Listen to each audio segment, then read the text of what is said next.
And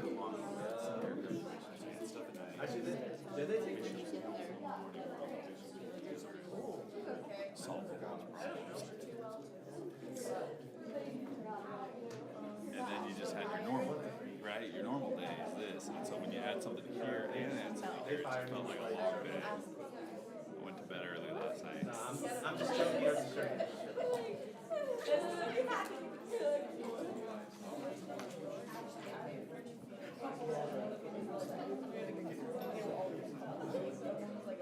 Right, we'll get this meeting called to order here.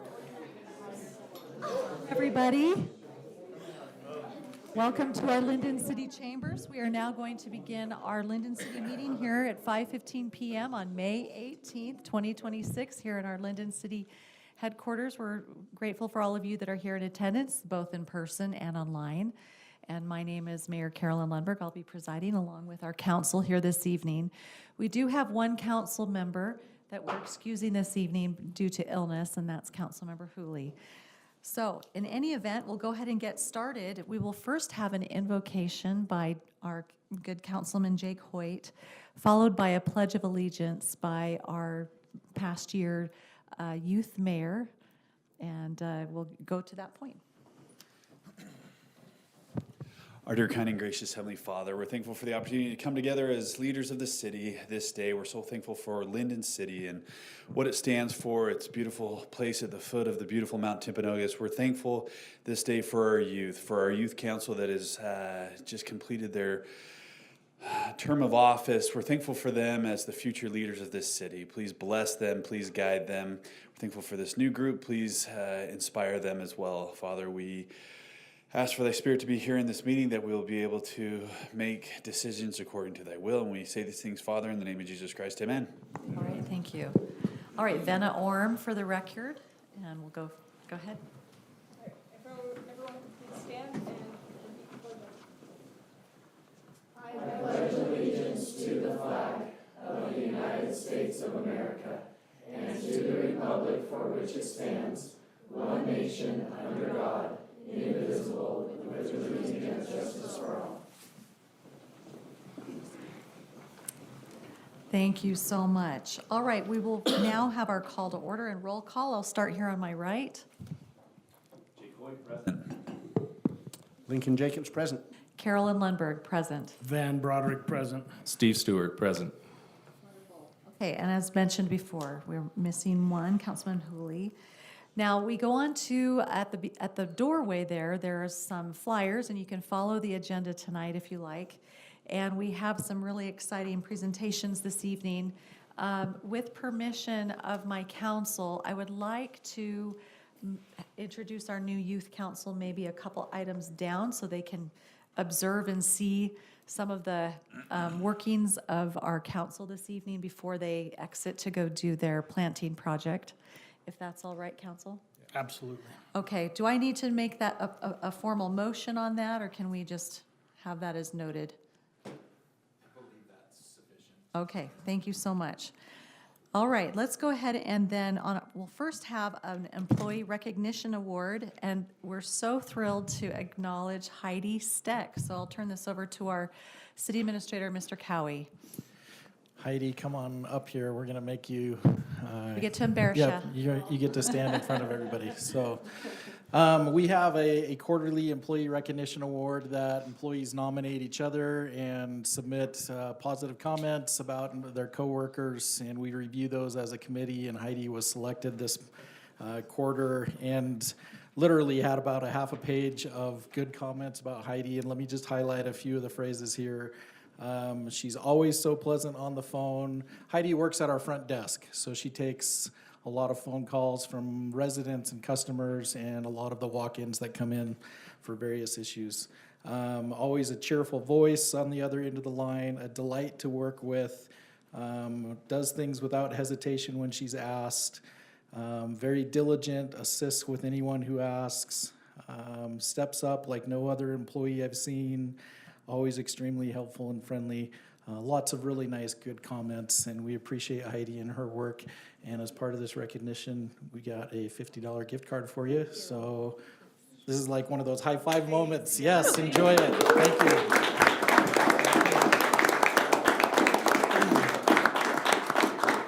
We're so grateful for all she does. She is truly a joy.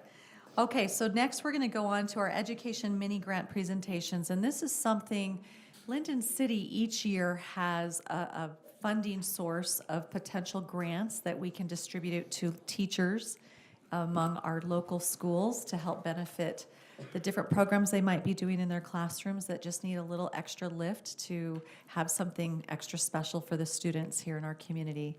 And so this is something that our Councilmember Steve Stewart is the liaison for, and we're thrilled to have our teachers here in the room to kind of share some of those mini grants that were awarded out and what some of the good things that they're going to be doing with them or have done. So I'll turn that over to you, Steve. Thank you. Before I do that, I would just like to add some kudos for Heidi, because I'm one of those walk-ins. I come in all the time, and she's always smiling and always helpful, and she's the one behind this. I get to read them and pick them, but she does all the hard work behind it. So I want to thank Heidi and extend that congratulations to her. So we have a total of almost $3,000 that we're able to give out as grants. This year we were able to help 13 educators to do that. We had 3 among the group that I thought the project, and Heidi did as well, was so unique and an example of collaboration and creativity that we wanted them to kind of represent the other 13. So we'd like to invite Kelly Campbell, Jordan Torrance, and Natalie Robinson to come up to the table here. And there's a microphone there, and if you would talk to us about your project and how the money was used and how it benefited and how many students it benefited. Thank you so much. I have a presentation. I shared it with Heidi. Do I need to share it with someone else? Okay. Some pictures, wonderful. Adam, do you have that? I will pull those up here, so, sorry, that'll take me just a second. Sorry about that. I'm Kelly Campbell, and we can kind of give you some background. We both teach 7th grade, and then we have a colleague that couldn't make it tonight, and she also teaches 7th grade at Oak Canyon Junior High. And this project, we really focused on our students finding mean, median, and mode, applying it to real life. So our presentation, what the overall goal was for them to work on collaborating in groups, creativity. I had a student ask me, Mrs. Campbell, like, how do I do this? And I said, you get to choose, right? And so it was just really fun to see them being creative. Does this look like the right photos? Yeah, probably. Yeah? It was Okay. a PowerPoint, but there's photos on it too. No, that one's actually not ours. That's not yours, okay. And so, yeah, so the goal was for them they measured their own measurements of their body, and then together they were creating the average 7th grader size. Also, it reached probably about 350 students. We've been doing this for about 3 years, and it takes like 4 to 5 days. We start by measuring, and they use like whatever they want to use, except for we outlawed styrofoam because it was too messy. But the main like favorite thing to use was mostly chicken wire. And like Kelly said, we let them collaborate. We're like, go talk to this group to connect them all together. And it's just a really good way at the end of the year to keep the students engaged and collaborate and practice the 6 C's. So I don't think we have any pictures coming up, but the people are always exciting. I think and kinda- Heidi's gone out to see if she can. Okay, grab perfect. that. I can share it with someone else too if we need to. Sorry about that. But it's always fun. Like other teachers come in and see the people, and sometimes they're a little creepy, but they're fun, and the students really like It's junior high. stay engaged. Yes, exactly. So I don't know if there's any. Which class is it in that you're doing those? 7th grade math. Okay, Yep. very cool. So. I'll just tell you, I was the very first assistant principal at Oak Canyon when it opened in '93. Oh, awesome. That doesn't date me at all, but yeah, We great love it. school and great teachers there. We're excited about awesome. it. I want to go back to the subject of math. I struggle when you say you have this to help them get engaged. Math is engaging. I don't understand that. Math is, I was a math teacher too, so I don't Because get you're it. an engineer. the world revolves around math. It really does. I don't care what anyone else says. Sometimes it's not the favorite, but it has been really interesting. Like, we teach math more hands-on. So at the end of the year, I have my 7th graders write a future letter to my incoming 7th graders. And a lot of them did say, like, this isn't really my favorite class, but I enjoy math more this year than last year. So that's kind of really been our goal, is to have some more activities, get them engaged in the math, which is probably a little bit different than how we saw it in school. But we've had a lot of good feedback from our students about how our math classes have gone and their improvements. So are these chicken wire 7th graders on display at the Yes. school? Yeah, we have them in our room around so people peek in and look at them. Yeah, so they'll probably be on display till, tomorrow, Wednesday, because we're out of school Friday, so, yeah. Very fun. How are we coming on the tech? I can see Heidi and Chase out there. We really would like might to need see it, move so if on, we have to so- wait. Are there any Yeah. other teacher presentations, Steve? No, we just had these 3 represent the group. And we just want to say thank you for the money because we were able to buy a lot more supplies this year. Yeah, so thank you. All right, Steve, can you share with us maybe just a couple of the other projects that we sponsored through the grant?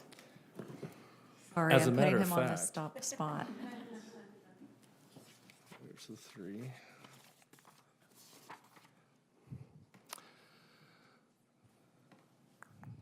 So we had one that was, and I'm not going to paraphrase, I'll read it.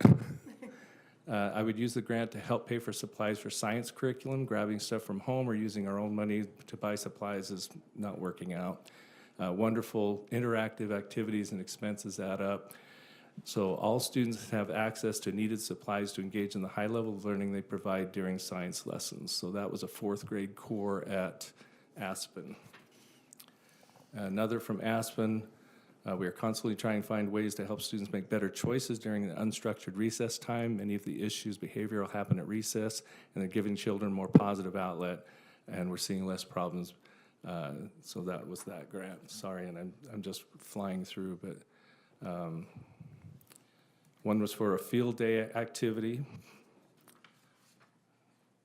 One was an artwork. I would like them to learn about Wayne, I'll say this wrong, Thiebaud's artwork, learning more about color mixing in clay and experiment with different clay techniques in making miniature food. Demonstrating understanding of energy transfer through a physical model. Lincoln, does that interest you? Use academic vocabulary.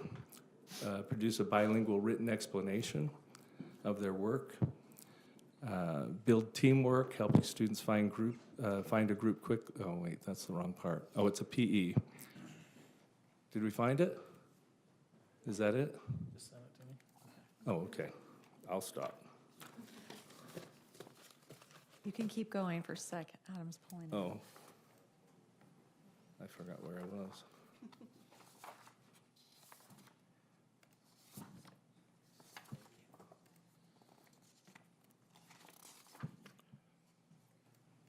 Our project, Colonial Day, Living History for 5th grade, aims to bring the Colonial America unit to life through hands-on immersive learning experiences. With support from this grant, our 3-teacher 5th grade team will create a full-day event where students rotate through workshops. Uh-oh, you don't want us to see this. What? Oh. For permission for us to view it. And But yeah, it so- says anyone with the link should be able to view it. Also some that we're buying additional books for a classroom library. Great. And that's it. She'll get the code. No, that's okay. Very good. Those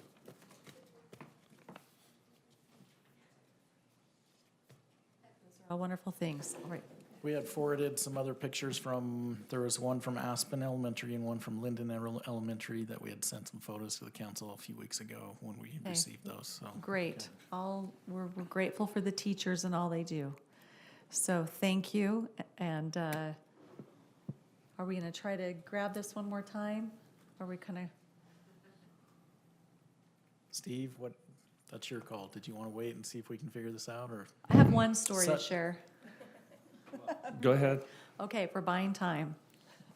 And I should have said, I'm going to post it tonight if you want to see the video. This morning, about 9:15 a.m., I was coming along Geneva. I Coming heard there. this story and I literally thought it was a joke. When No, it's the true. setup for it is so great. A mayor, officers, crossing a road. I'm driving and I see a mama duck with 9 brand-new hatchlings. And she's on 200 South making a beeline for Geneva. She's about a quarter mile to half mile away from the creek. And I'm like, oh no, she isn't.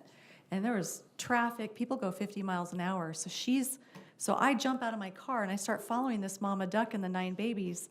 And they're going down southbound on Geneva. And she keeps trying to cross right in the middle of traffic. And I'm like trying to stop her and I'm thinking, do I help her cross? And then some cars stop and some are whizzing by and then people are, rubbernecking. I'm like, this is going to cause an accident or some dead ducks or both.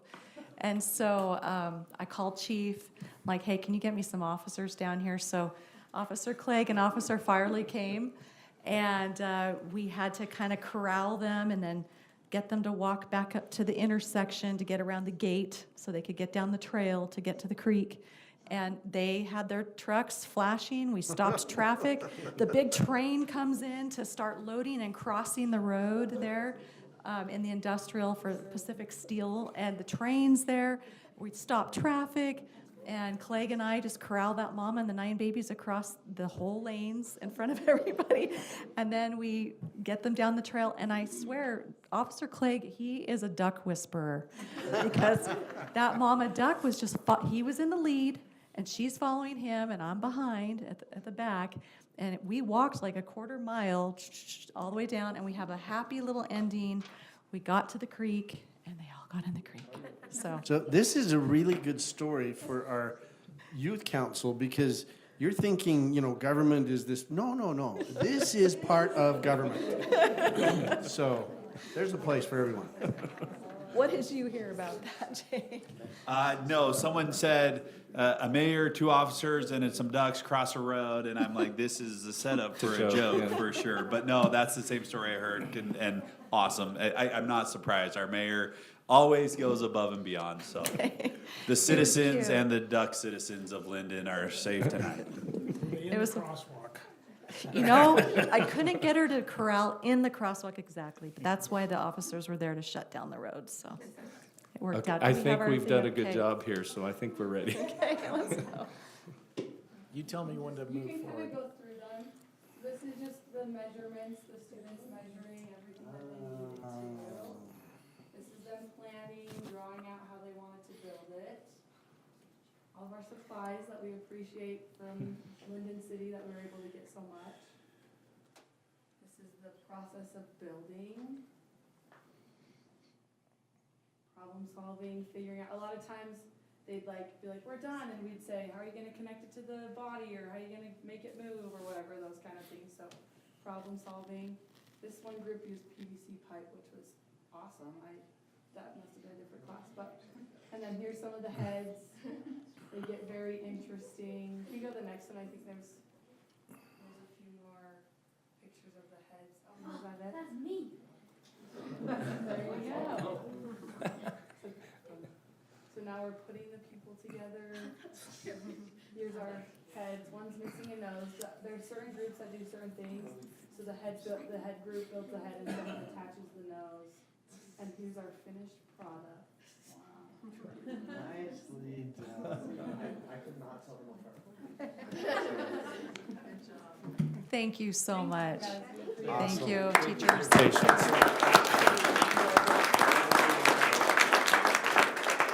All right, one more item.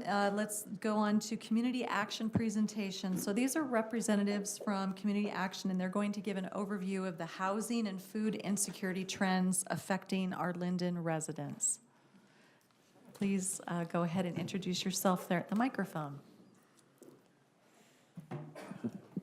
Hello, thank you so much for having me today. My name is Jessica Miller. I'm the Chief Impact Officer at Community Action Services and Food Bank. And so, yes, today I'm here to to share the results of our community needs assessment that we conducted last year. And so to tell you a little bit about community action, we have been around in serving Utah, Wasatch, and Summit County since 1967. And our mission is to foster self-reliance in individuals, families, and the community.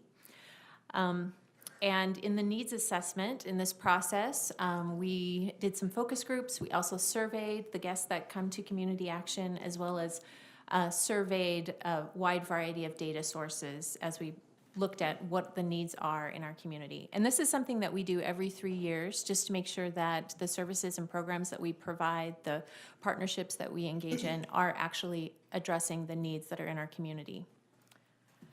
So the 3 top needs were housing insecurity, the lack of affordable housing, an income gap and rising cost of living, and then food insecurity. And so we'll go through each of these 3 needs assessments, or needs. The first one, housing insecurity and lack of affordable housing. I think that probably isn't a surprise to most people in our community that we have seen an increase in the cost of housing. And it goes both for homeowners as well as those that are renting. You can see here that it's due to both rising housing prices as well as the high interest rates that we're seeing right now. They're contributing to a high monthly payment. And this number here, the 2709, is just, principal and interest, not a full mortgage payment. But because of those challenges, we are seeing rising foreclosures. We're 9th in the nation for foreclosures, and there's been a significant increase since the end of 2024. And the numbers I provided earlier were for a 10% down payment. And so, as you can imagine, that's a significant sum, $50,000, that people are needing to raise for a down payment. And as they're doing that, many people need to rent. And we're also seeing rising renting challenges. Rents have doubled since 2020. And we are seeing a rising evictions. And so the number of evictions that we're seeing is higher now than what we were seeing pre-COVID. And so all of that is a part of the lack of affordable housing. And so affordable means your housing costs are less than 30% of your gross monthly income.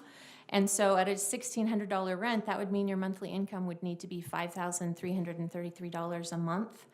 And that's significantly higher than many individuals and households in the community, including those that are on fixed incomes. So these are some descriptions of what homelessness looks like. It's broader than what you might think of someone on the street or it also includes those that are couch surfing. If someone is moved in with children or parents because they're not able to afford the price of housing in our community. And so once a year, there's a homeless point in time count that takes place all across the nation. Local community groups do this kind of inventory, and we survey those that are experiencing homelessness. And you can see that we've had, over the last year, a 34% increase in homelessness in Utah County. And when they were surveyed as far as the issues contributing to homelessness, 44% indicated mental illness, 38% indicated domestic violence, and 23% indicated substance use. So that's kind of an overview of what we were seeing on that first priority area. This second priority area is linked to that. It addresses the income gap and the cost of living. And so in $10 in January of 2021, that has the same buying power today as $12.62. And so that's a 26.2% increase in the cost of living here in our community. So one of the things that you can look at when you're looking at cost of living is, what is a living wage? What does it take to provide for the daily ongoing necessities? And it's housing, it's food, childcare, transportation, all of these different things. And so as you look at the average wage versus the living wage in Utah County, the average wage is significantly lower than the living wage, and it's actually widening, we're finding. And so that's definitely not the direction you want that to go. You want to have wages in your community that are actually keeping up with the cost of living in your community. So that's that second area. The third area that we're seeing is food insecurity. And so a definition for that, just to provide some clarity, is the limited or uncertain availability of nutritionally adequate and safe foods, or limited or uncertain ability to acquire acceptable foods in socially acceptable ways. And so some of the signs of food insecurity are that you're restricting your grocery spending so that you can pay other bills. Maybe you're eating less or skipping meals, putting off grocery shopping because of transportation issues. And, you know, there's a number of different, I know I'm running out of time, a number of different things there you can kind of read through. But also just attending events with free food, things like this that I think, you know, maybe at different times of our lives we can have experienced this. And there's more and more people who are experiencing this now in our community. In fact, 12.8% of the individuals in Utah County are food insecure, and an even higher percent of children in our county are food insecure. We're seeing rising free and reduced lunch rates, and just an increase in children experiencing food insecurity overall. And Utah does have the highest senior malnutrition death rate in the nation. And so that's definitely a population that we need to focus on so that we can support them as those that are experiencing food insecurity. So we're seeing this at our food pantries. The number of unduplicated individuals that we've seen has significantly increased over the last 5 years and 6 years really, but I have the stats here for the last 4. To do that, we're providing a number of different programs that address these priority areas. We have those that are looking at food insecurity, including our regional food bank, our food pantries, and we do senior deliveries. We have kid packs that support the student population, and we have community gardens that are teaching people how to grow their own food and providing another source for nutritionally diverse food. We have housing programs that are looking at rental assistance, utility assistance. We're helping those that are experiencing homelessness with security deposits, application fees, those startup costs that can be preventative in finding housing again, getting into housing. And also we have purchased some units in Provo that will be available this fall to help with support families with children who are experiencing homelessness to have a place to stay for up to 90 days while they get back on their feet and prepare for a more permanent housing situation. But then also what we have found has been pivotal in helping people to actually get out of poverty are our education programs. We teach financial literacy classes, homebuyer education, and we have a Circles program that helps families experiencing poverty to increase their income to 200% of the federal poverty level. So in terms of who we served from Lindon last year, we served 98 unduplicated residents of Lindon, and one of the measures we look at is what percentage of those also participated in our other programs, because we really want them to have other opportunities to get to a bigger and better place in their life. And so 95% of Lindon residents who we served in 2025 also participated in other programs. You can see over a third of those we served were under 18 years old.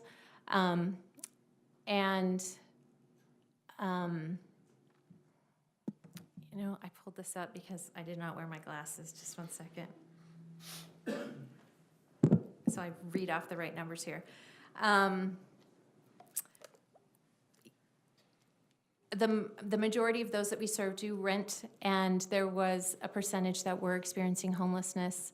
Over a third of those we served were working part-time or full-time, and about a quarter of them were unemployed. And so there's a variety of different experiences that people are having who are in need of coming to us for a need of help at our food pantries.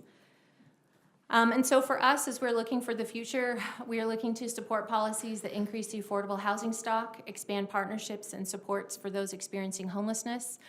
To address the income gap, we are promoting our financial literacy classes and circles throughout Utah County, and we are expanding education and employment partnerships. And on the food side, we want to expand our food pantry access throughout Utah County. And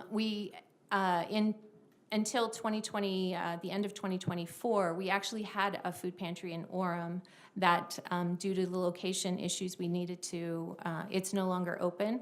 And so we are looking to expand our proximity here to Lindon. But I want to thank you so much for the opportunity to present, and I'm open if there are any questions. Do you do anything for the mental health or substance abuse? Do you have programs with their people, the organizations that you might partner with to provide assistance? We partner extensively with Wasatch Behavioral Health. And so when we have case management, and so when they meet with families and they find that that's a need, we do provide them with a referral. We also operate the Utah County Warming Center, and so Wasatch Behavioral Health is a big partner in addressing that population to help them. And we've been successful in helping many of them to receive treatment through. Yep. Thank you. It's tremendous service that's done. A lot of these are kind of invisible people in some ways, and so even a community as blessed as we are in Lindon to know that we have neighbors that are experiencing these needs, and just to know the resources, know how we can get involved. Appreciate it. Yep. Okay. Thank you very much. All right. Thank you. Thank you. All right. We'll quickly do the swearing in of our deputy recorder, Aubrey Ivy. Now, council, when you have elections, you will also have some swearing in like this. So this is a great thing to see. Put your hand up, and then just repeat after me. I state your name. I, Aubrey Ivy. Do solemnly swear. That I will support, obey, and defend. The Constitution of the United States. And the Constitution of this state. And that I will discharge the duties. Of my office with fidelity. And I'll help you sign this.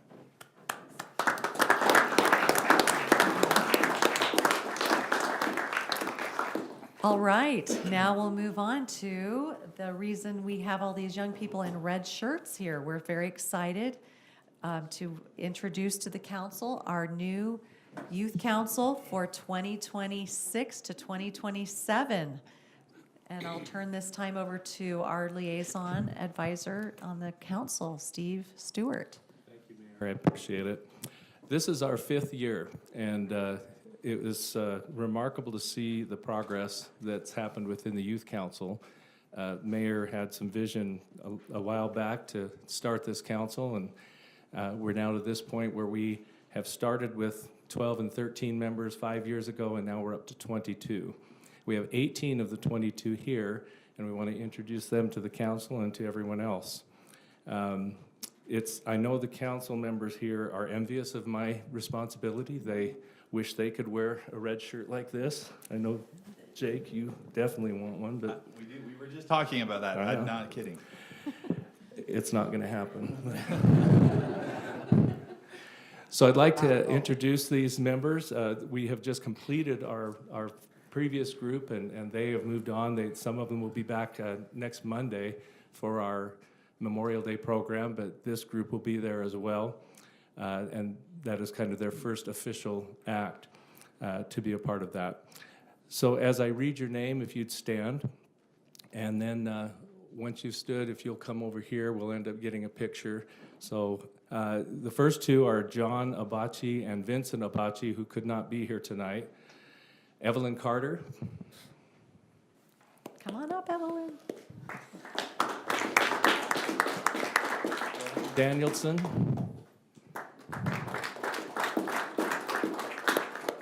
Brielle Funes could not make it tonight, but she is also a member. Morgan Harris.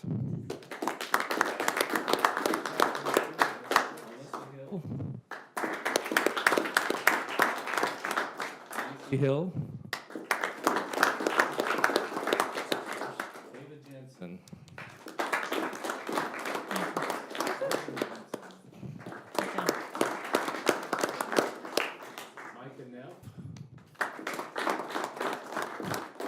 Russell Norris could not be here this evening. Teresa Okawa. Brandon Orm. And if you guys could take off your jackets for the picture, that'd be great. Make sure you're only up here with your shirts. Richardson. Oliver Richardson. Audrey Sharp. Eva Sharp. Amelia Smith.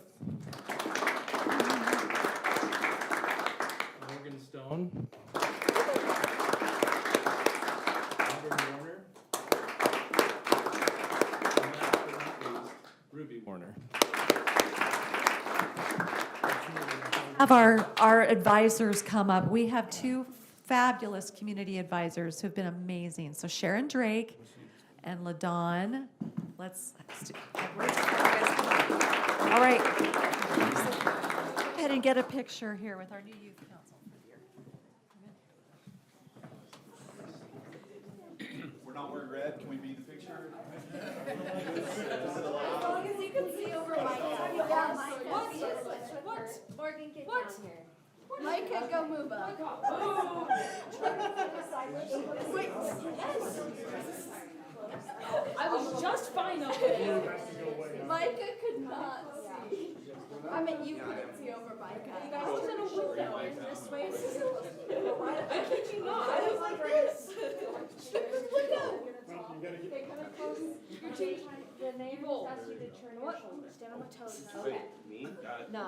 All right. Let's see. LaDonna can't see you. Let's make sure you're fine and down. Yeah, we're going. You're too short. Oh, 1, 2, 3. And 1, 2, 3. And one more. One more. Okay, squeeze in tight.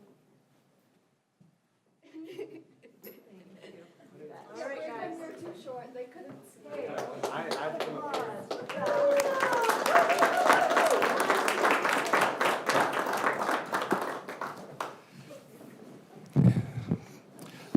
I would just like to say that it is truly an honor to work with these youth. These will be our future leaders, and I have no doubt that they will be leaders in their families, in their workplaces, as well as in the communities in which they live. And our youth council is now going to go do a service project, America 250. We're getting the Center Street planter boxes planted with a red, white, and blue theme. Steve, could I ask you to pro tem just briefly here while I just walk them out and just get them Oh, started on the sure. first thing? Okay. Like 10 minutes. Go get to max. work. Okay, we'll go out there. All of you. Thank you. All right, so Okay. Oh, yes.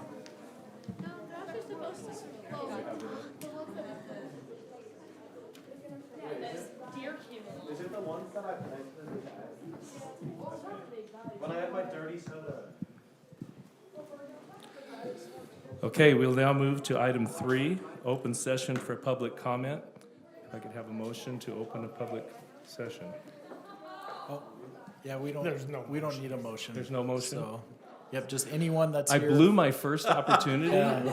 So, yeah, inviting anyone that's here that's not on the agenda Okay.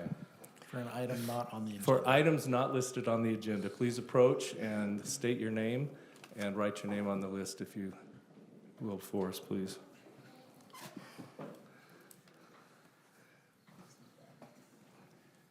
Howdy. Hello. My name's Rex Stanworth. I live down on 400 West. Do I have to say anything more than that? Been happy to work with the chief. He's been awesome. His officers have been great to work with. But I got to tell you, there's going to have to be some work done down on 400 West. We're going to get somebody killed down there. Since the 1600 North debacle. Timpanogos School District, sorry. Well, just- I forget we have all those acronyms. Do we have a motion? Have you had a chance to I have no review? adjustments. Yeah, neither did I. Really comfortable. I'd make a motion, Mayor Pro Tem, to approve the April 28th, 2026 Joint Planning Commission City Council meeting minutes, as well as the May 4th, 2026, both the joint TSD meeting and the regular meeting, City council meeting. City Council meeting. Second. Okay, we have a motion by Councilmember Jake Hoyt, We have a second by Councilmember Broderick. Any other questions or concerns? If not, we'll take a vote. All those in favor? Aye. Any opposed? The motion carries. Thank you. We'll move to item number 7, our consent agenda.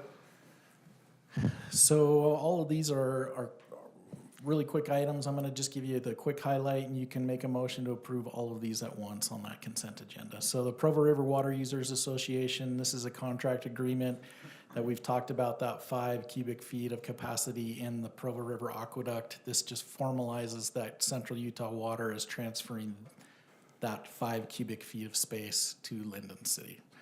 The Forged Fiber franchise agreement, this is a standard, typical franchise agreement allowing Forged Fiber to put their utilities within Lindon City right-of-ways, and then lays out the terms and conditions of that allowance. And they do pay a franchise tax as part of that allowance.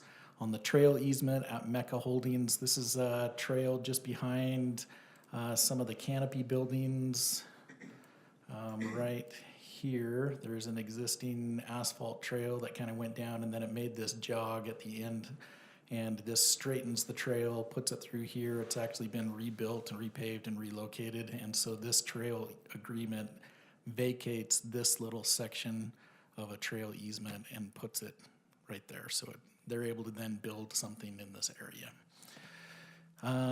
Also on there is surplus equipment disposal, a resolution, and the items are included in your packet, and then a reappointment, a recommendation by the mayor for reappointing Karen Danielson to the Planning Commission.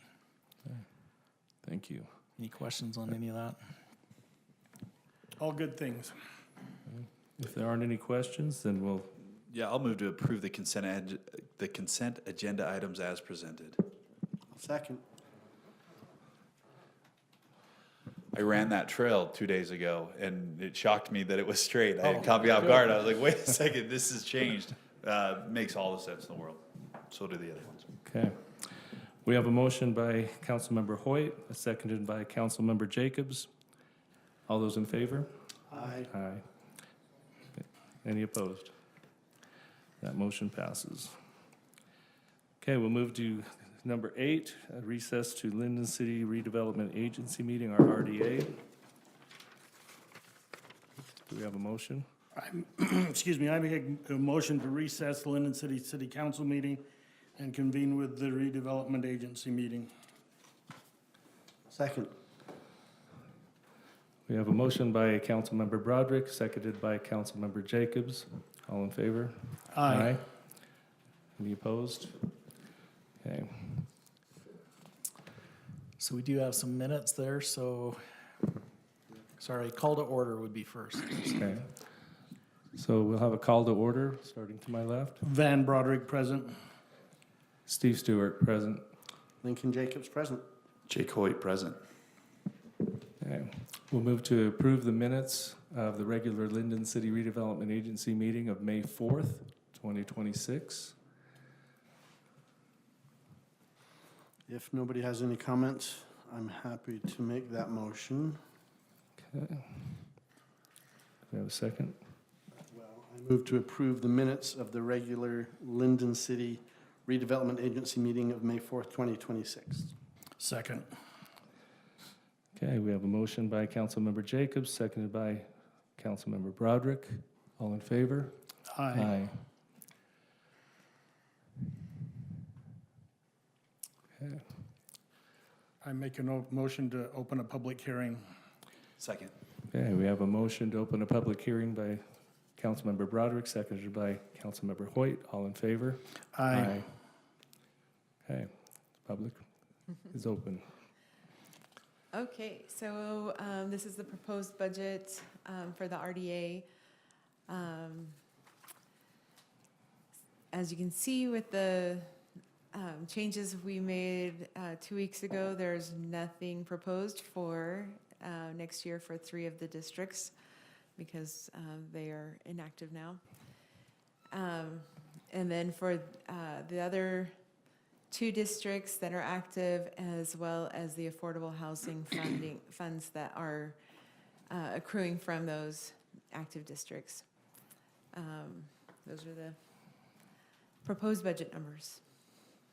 So just as a reminder, Lindon is unique. Where we will hold a tentative budget hearing earlier in the year, and then it's not required by the state to do this proposed budget, but something that we've always done, and I think it's helpful to get one more opportunity for the public to see where we're headed, and then we make further refinements from this, and in a few weeks, on June 15th, we would adopt the final budget for the RDA and for the city. And so tonight, we're just given a pretty quick overview as we move into the regular budget for the city after this RDA item. Kristen has a presentation, but we're gonna fly through that. Most of the things you've already seen in prior meetings, and so no significant changes from just a few weeks ago when we met on the RDA. Okay. This is a public hearing. Is there anyone who would like to speak to it? Okay, seeing none, I'll entertain a motion. I'll move to close the public hearing. Second. Are we gonna have to do that for each one to open and close, or is this one public hearing for each of the items? We would do it on each one. Each yeah. one, okay. You're practicing, buddy. All right. Yeah, whatever. Okay, so I totally missed who did what, so, I motioned. okay. I seconded. Want us to keep it that way throughout, and then If you would. all right, Jake, you're on. Okay, motion by Councilmember Hoyt, seconded by Councilmember Broderick. All in favor? Aye. Okay. And then we would have a motion to close the RDA. Do we need to approve the resolution first? Isn't that what you just did? Just close the public hearing. Public hearing, yes, I'm sorry. So now, yeah, a motion to approve. These RDAs are so fun. It's just some motion after motion, in and out. I'll move to approve Resolution 2026-6-RDA as presented. Second. Okay, we have a motion by Councilmember Hoyt, seconded by Councilmember Broderick. All in favor? Aye. Okay. Mayor Pro Tem, I'll also move to adjourn the RDA meeting and reconvene as the city council meeting. Second. Thank you. Motion by Councilmember Hoyt, seconded by Councilmember Broderick. All in favor? Aye. Okay. So now we are on to item number 9 in our normal city council meeting. So we would have a motion to open a public hearing. I make a motion to open a public hearing for the fiscal year 2025, 2026 budget amendments. I'll second. Okay. We have motion by Councilmember Broderick, seconded by Councilmember Jacobs, to open a public hearing. All in favor? Aye. Okay. All right, so have quite a few line items that we're amending in this budget amendment. A lot of it is just cleaning things up, and there's the biggest item is postponing water projects until the next fiscal year. So that's a $4 million bond with the projects that go with that. Do you have any questions on any of this?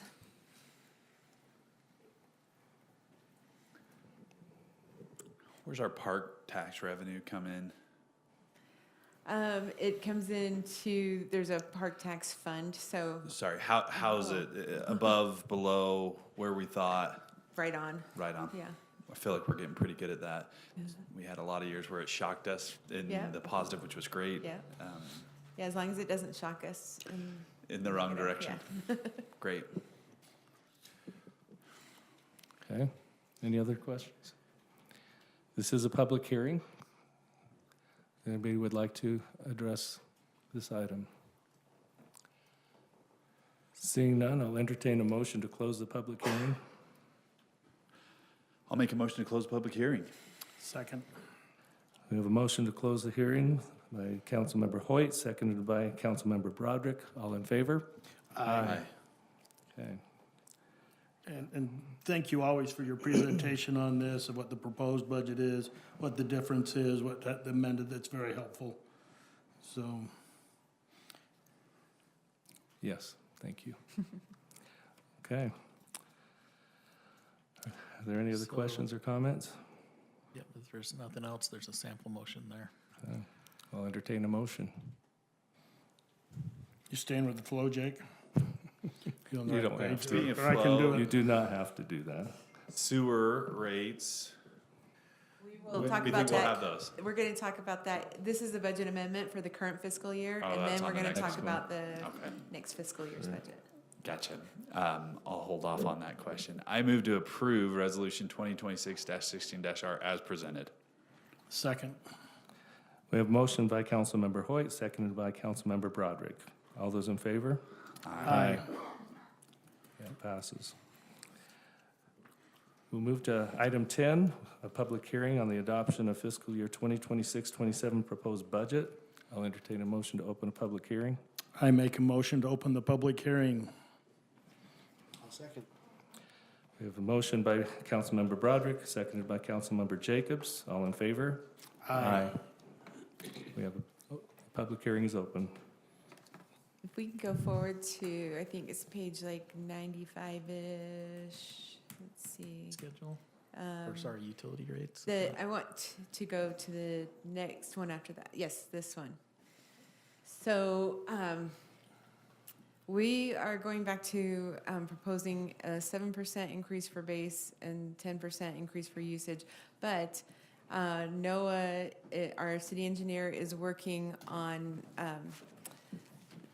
changing the base rates for sewer based on the size of the water meter.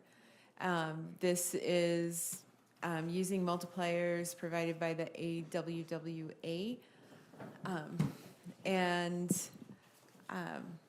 So it's the same multipliers that we use for the water meter base, and it's based on the amount of flow that can go through a larger meter in the same amount of time.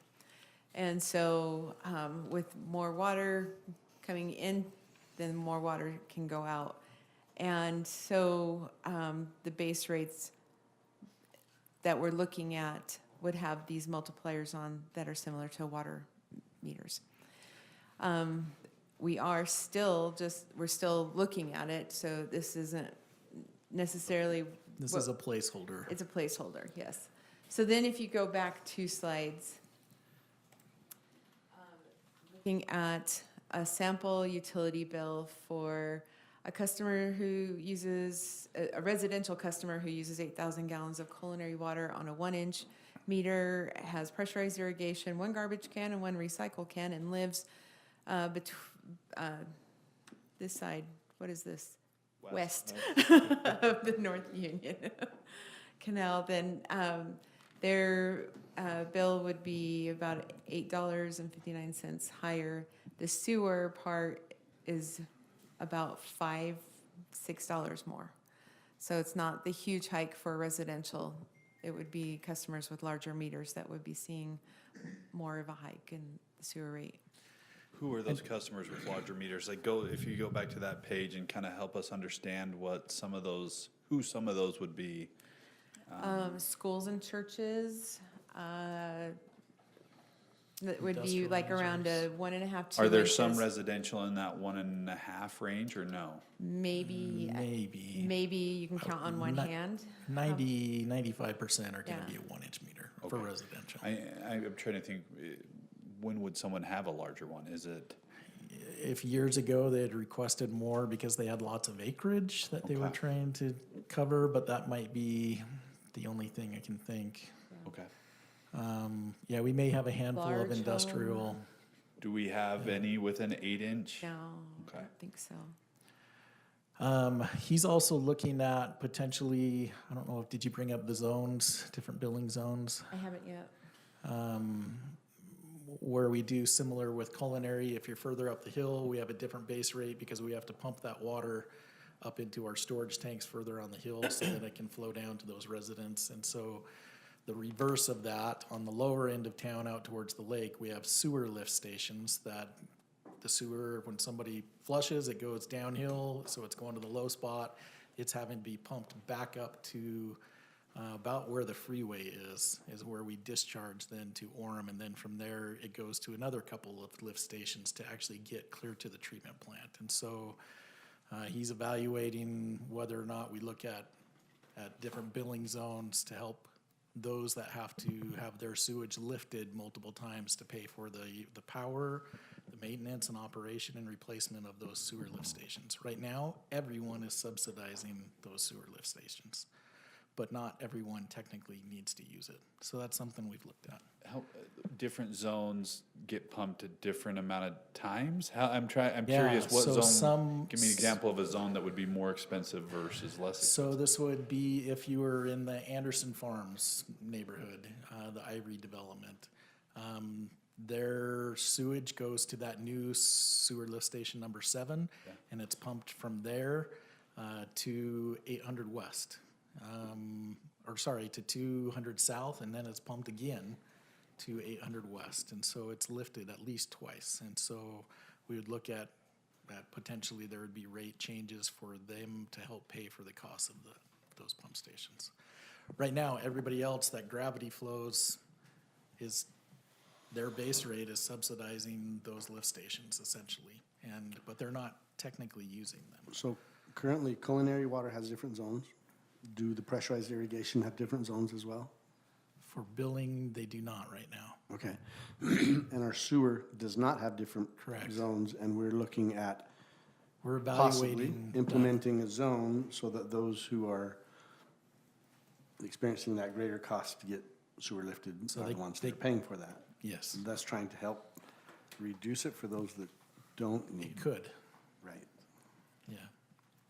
So, those are big issues that there's a lot of time and evaluation and looking at crunching numbers. And so, again, right now, what we're proposing is a placeholder for the sewer rate increases. We expect we'll have some more information. We could have it ready for you to consider for approval in June.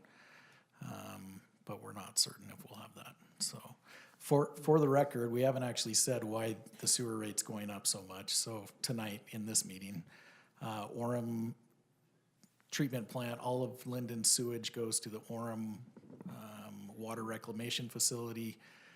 It's treated there. There's a ton of upgrades. It's an aging system, aging plant, and also some federal requirements that have come down through the EPA that higher treatment levels have to be imposed for us to discharge into Utah Lake. And so we are looking at hundreds of millions in new capital improvements at the Orem wastewater treatment facility. And so because of that, we're just a pass-through. The sewage is treated by Orem, and they're assessing Lindon City certain fees. And so this would be most likely, as we look to adopt this in the future, be adopted as a specific sewage treatment fee on the utility bill. So this is similar, a similar challenge, problem, issue that's going through the rest of our Utah County neighbors. Most of them, especially north, are all going through TSSD.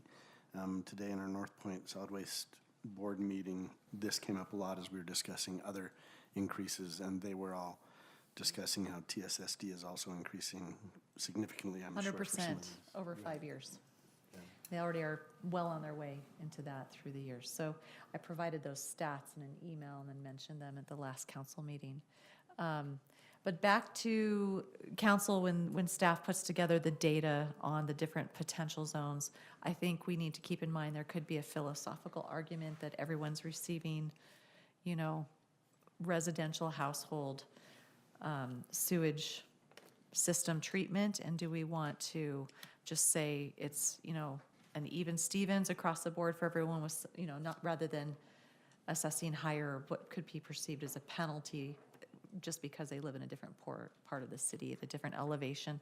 So that's something to weigh as we have that data determined, so. Yeah, and we're already doing that with our water billing. Secondary water? Culinary. Culinary only. Pump it up the hill. Yeah. So we have zone 3, 2, 1, and then 0. So the ozone is what they call it. So the ozone is a different billing rate than zone 1, and then zones 2 and 3 don't have pumping So if it costs. sounds interesting though, because to get water up for culinary, you're paying more. Right. And then if you're at the low point on the west, you might need to pay a little more on sewer, so maybe it's. Right. kind of We don't know balances what out. the proposed rates are yet, so we'll look at those and present that to you in a future date. Okay, So a lot of uncertainties, but we have to make some absolute decisions, but not tonight. Not tonight. Correct. You're being asked to approve this proposed, it is not the final. The final budget's June 15th. Okay. Well, we make our best guess, and just like the item before us, we make the adjustment based on how reality happened. Jump forward to the, yes, allocations for park tax. So, looking at park tax allocations, wanting to propose a change in how the funds are allocated in the different areas that use the park tax funding. Currently, facilities maintenance is receiving 32% of park tax revenue. And community center is receiving 10, with kind of slowing down on improvements at the community center. It's building up some funds that aren't being used, and so I'd like to say, hey, let's start allocating less funds there and more funds to facilities maintenance. Parks and then the aquatic center will remain at the 20%, and the contingency would go down 3% from 18 to 15. Do you have any questions about that? So you can see, yeah, go ahead and click on that, Adam. Page. Yep, so, Your number's Jake. yep.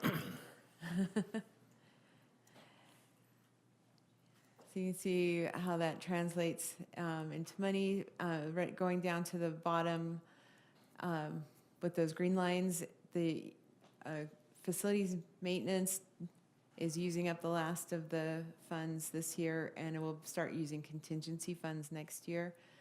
The aquatic center has been using contingency funds. The community center is continuing to grow the funds, and parks used some of the contingency funds, but will be able to pay it back and grow their funds next year.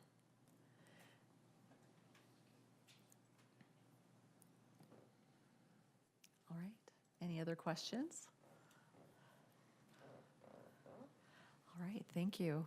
We threw a lot of things in there. Most of this you've seen before on these presentation items, so we didn't want to spend too much time going through everything, but if you have any questions on anything else. And if you have any questions tomorrow or next week, please reach out. Got a month before we adopt the final. And thank you, Steve, for jumping in as pro tem.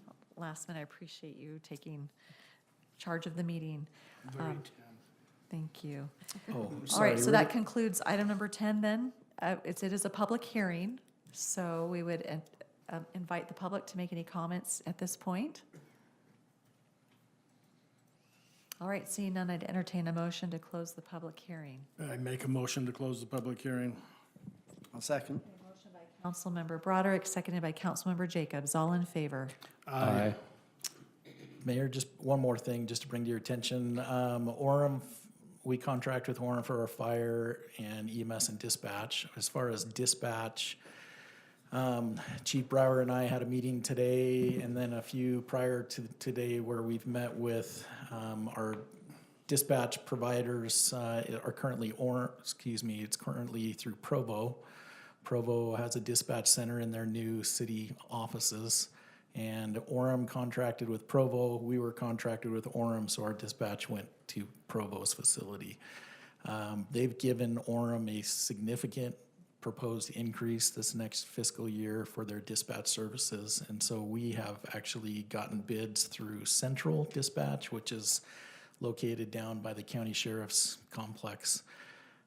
It came in significantly lower. It would save us a lot of money if we made that switch, and so we are continuing to talk with Provo and see if they can match some of that. So just an FYI, this proposed increase in costs may change a little bit, so Yeah, those are significant.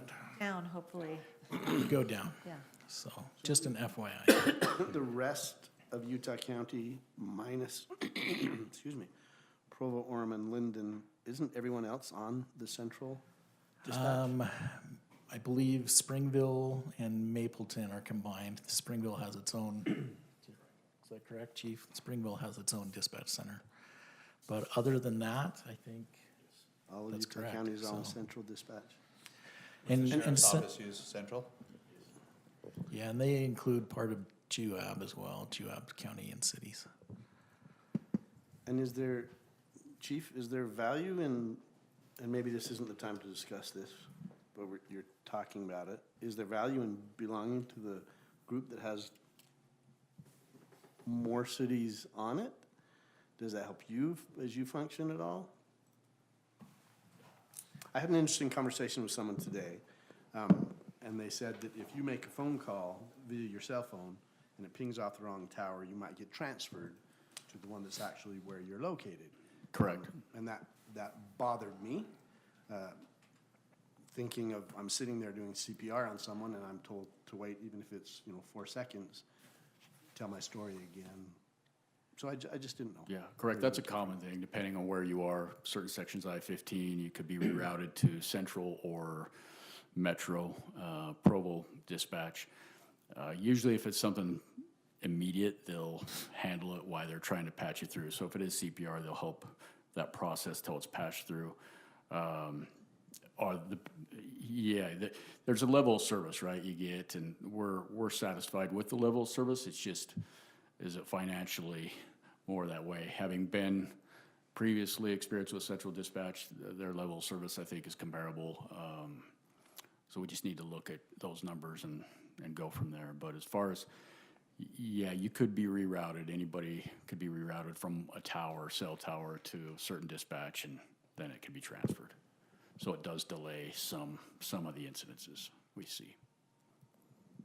Awesome. Thank you.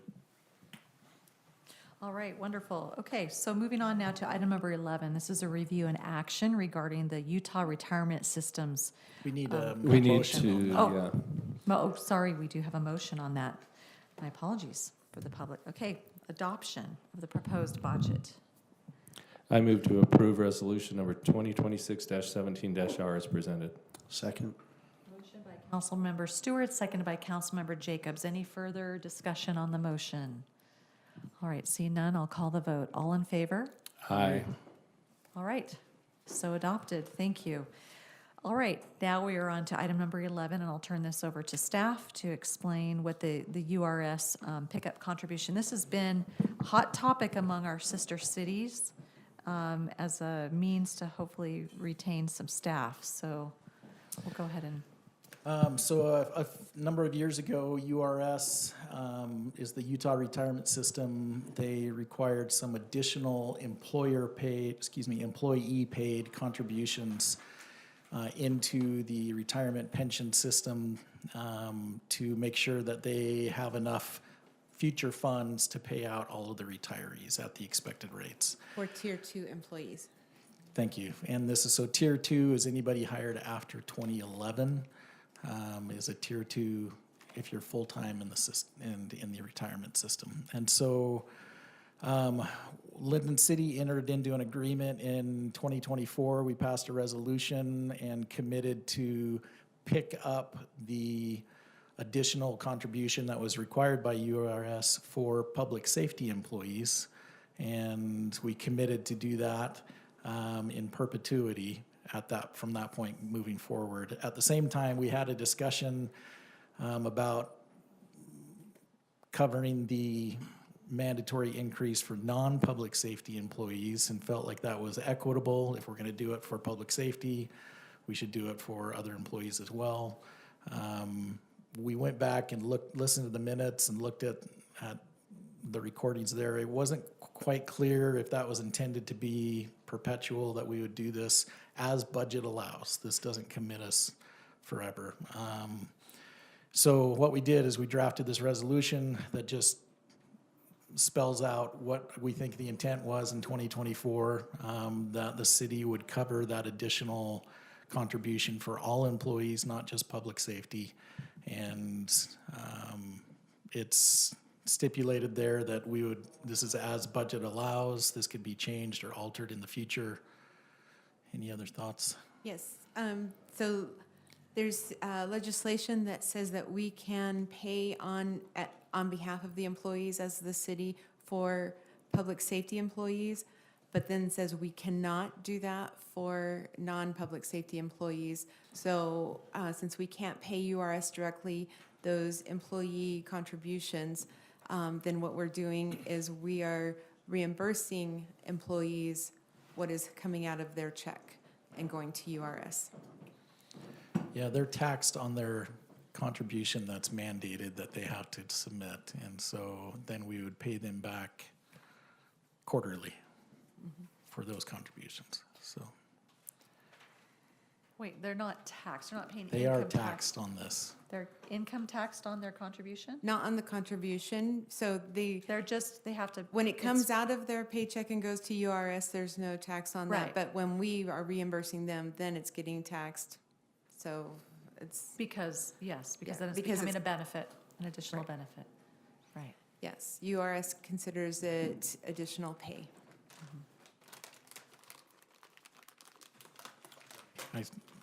Sorry, Mayor, I screwed you up there. So legislation is preventing us, and is this state legislation? The state legislation. State legislation is preventing us from paying it, but they're okay with us reimbursing after the fact. They are okay with us reimbursing non-public safety employees. They are allowing us to pick up and pay directly for the public safety employees. URS, from what I understand, in past years, they felt like maybe requiring, they've changed now with public safety tier 1, tier 2. They felt that maybe the benefits packages were not sustainable long-term. And so that's where changes were made to maybe make less of an obligation by the employer.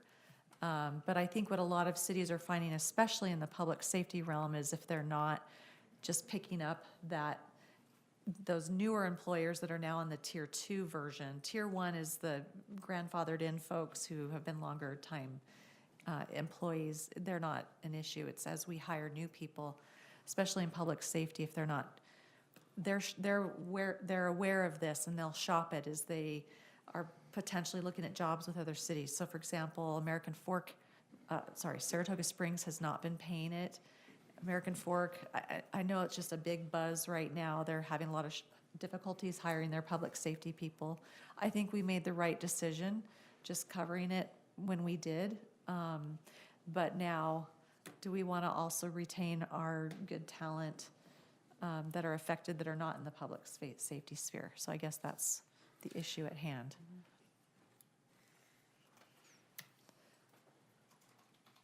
So more cities are looking at doing this, I guess, overall. And like Adam said, this is something that we received instruction to do and we're doing, and then we go back and look and didn't have actual documentation of it. So this is documenting, but we have been doing it. And in calculating the costs for retirement for this year, I had presented that we're going to see an overall decrease of 33,000, and that is after the increases on the employee side and covering those. So we're still seeing a decrease even after some areas increased. And I think what staff is trying to clarify too is this will be an additional benefit, but we're not going to be locked in. So if we feel like there's a year that we need to be more careful in the budget, we can adjust as needed if we don't feel revenues are healthy. And this is, this is an action that we already started. And Yeah, so we've this done this for resolution, the last 2 years. more than anything, is just codifying, making it, Putting dotting i's, it crossing in t's. writing, because when we approved it in '24, there was discussion, and we had talked about, well, we're doing it for public safety. I think Steve actually said, how come we're not doing it for everybody?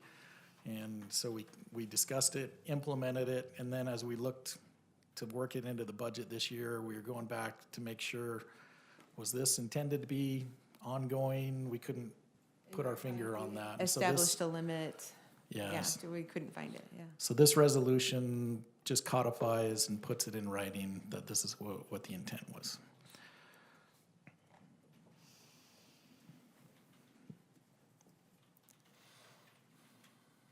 Is this a good thing? I mean, employees This is a really recognizing nice- this and they appreciate this. This and is a they're very getting good- generous benefit. It's really nice.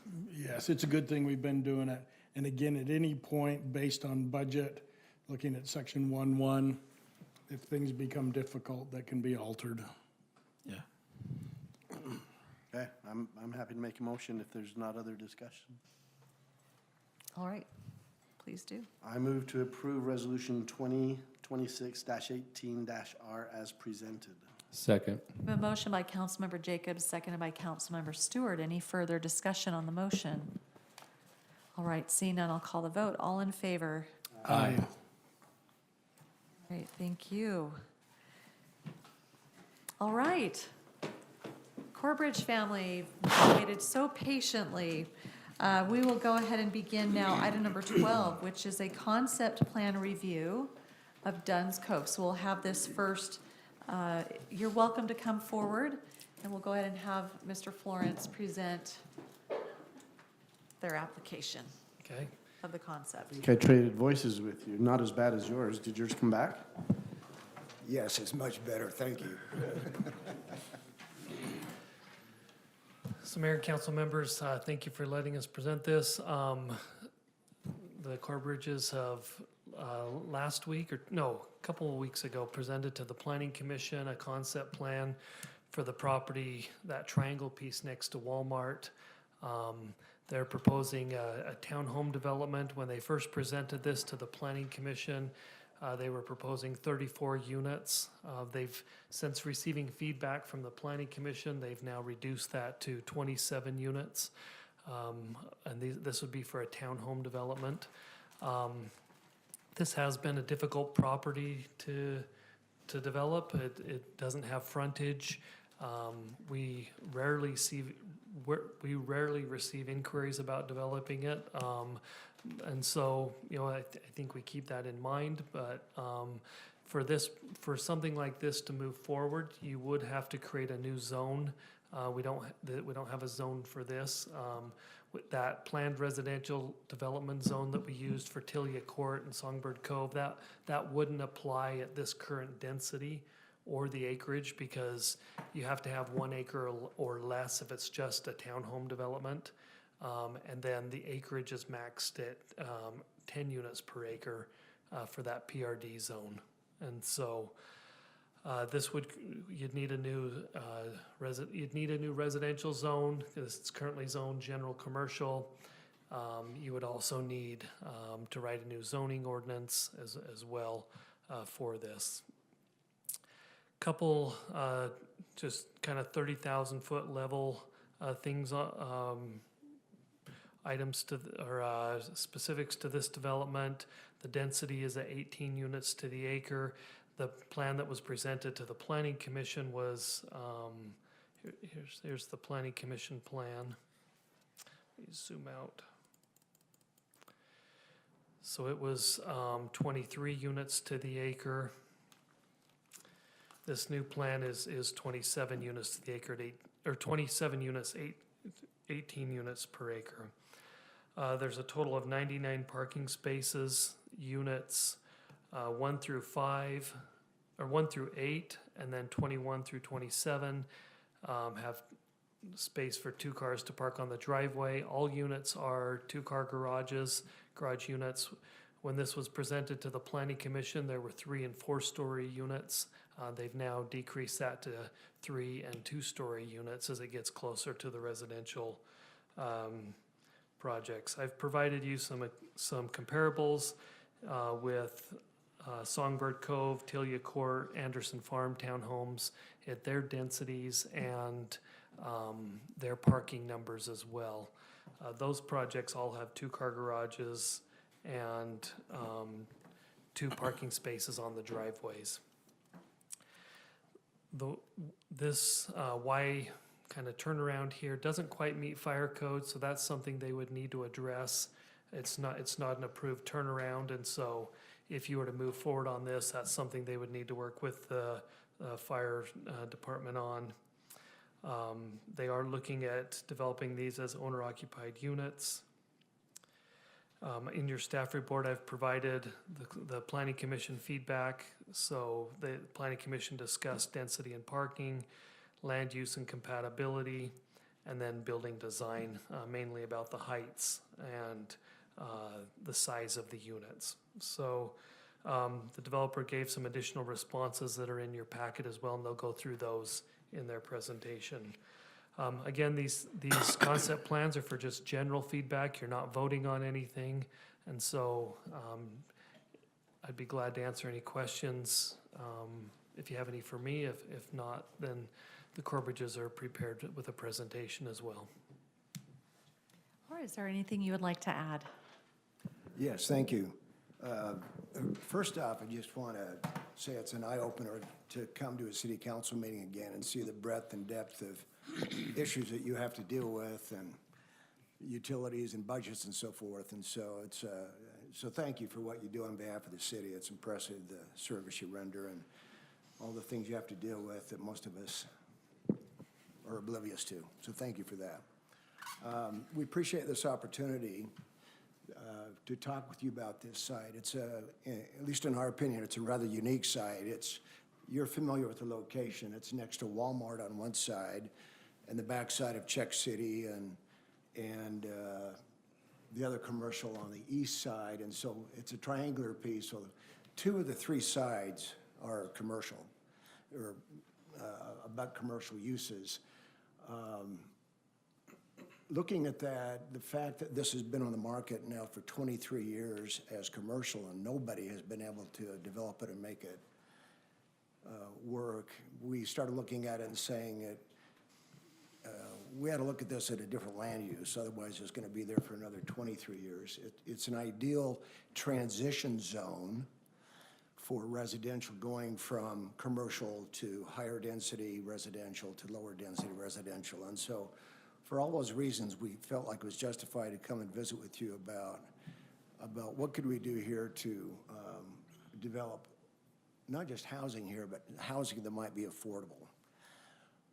It's one of my personal goals to help with the affordability issue. And so about half of our units would be, it depends what you call affordable. I mean, our starting price would be like $399, which still takes a pretty good income to afford that, but it is a niche at a price point that's needed in the market. I'll just mention just a couple other things. The plan that we presented to the Planning Commission was based on what we might do at Daybreak on a similar parcel. And so that's the reason we knew that was pushing the envelope for Lindon, but we wanted to come and say this is what we would be doing in other communities to provide affordable housing. As been indicated, we've scaled that back quite dramatically from what we presented. And so I'm going to I just wanted to mention one other thing, that the owner of the property is Skip Dunn, and we've partnered with Skip on this project. And so collectively, we'd like to be able to do something together that would be beneficial for the city, help with the affordability issue, and be a nice asset to the city. So I'm going to let Spencer address a little bit more the project. All right. As Wayne mentioned, we wanted to be very mindful as we were laying out this site to be a good balance here in a transitional zone between the commercial uses that are next to it and the residential homes to the south. In an effort to do this, we held a neighborhood meeting. We invited 15 of the neighbors. We had one neighbor attend, but we were able to listen to some of their feedback and what they'd like to see on this project. The main point of consideration was to help preserve their views or not eliminate views by having anything too tall or staring right into their home. Their home is immediately south of this site. In an effort to do that, we have lots 1 through 5 that are 2-story homes. And in addition to that, meeting with the Planning Commission, quite a few of the different points to consider were density, building height, and parking. As we mentioned, we reduced the density by seven homes to 27 homes where we're at now. To the building height, the highest home in this site will be 34 feet or 34 and a half feet, thereabout. For perspective, the Walmart to the west would be 30 feet, or 30 to 40 feet roughly. We could look up the number exactly there, but 30 to 40 feet. And we don't have a number on the Czech City to the east, but visibly it is higher than 30 feet. Again, the homes to the south, lots 1 through 5, are just 2-story. Speaking to the parking, every home does have a 2-car garage, as Mike mentioned, and as many homes as possible do have a driveway as well. So we just wanted to make sure that we considered that feedback and designed a site that meets the different points of view and considerations of both neighbors and planning commission as well. What would be the height of lot 6, 7, and 8? Those homes would be 34 feet, thereabout. They would be 3-story. The 3-story. 3-story. 3-story with a flat roof.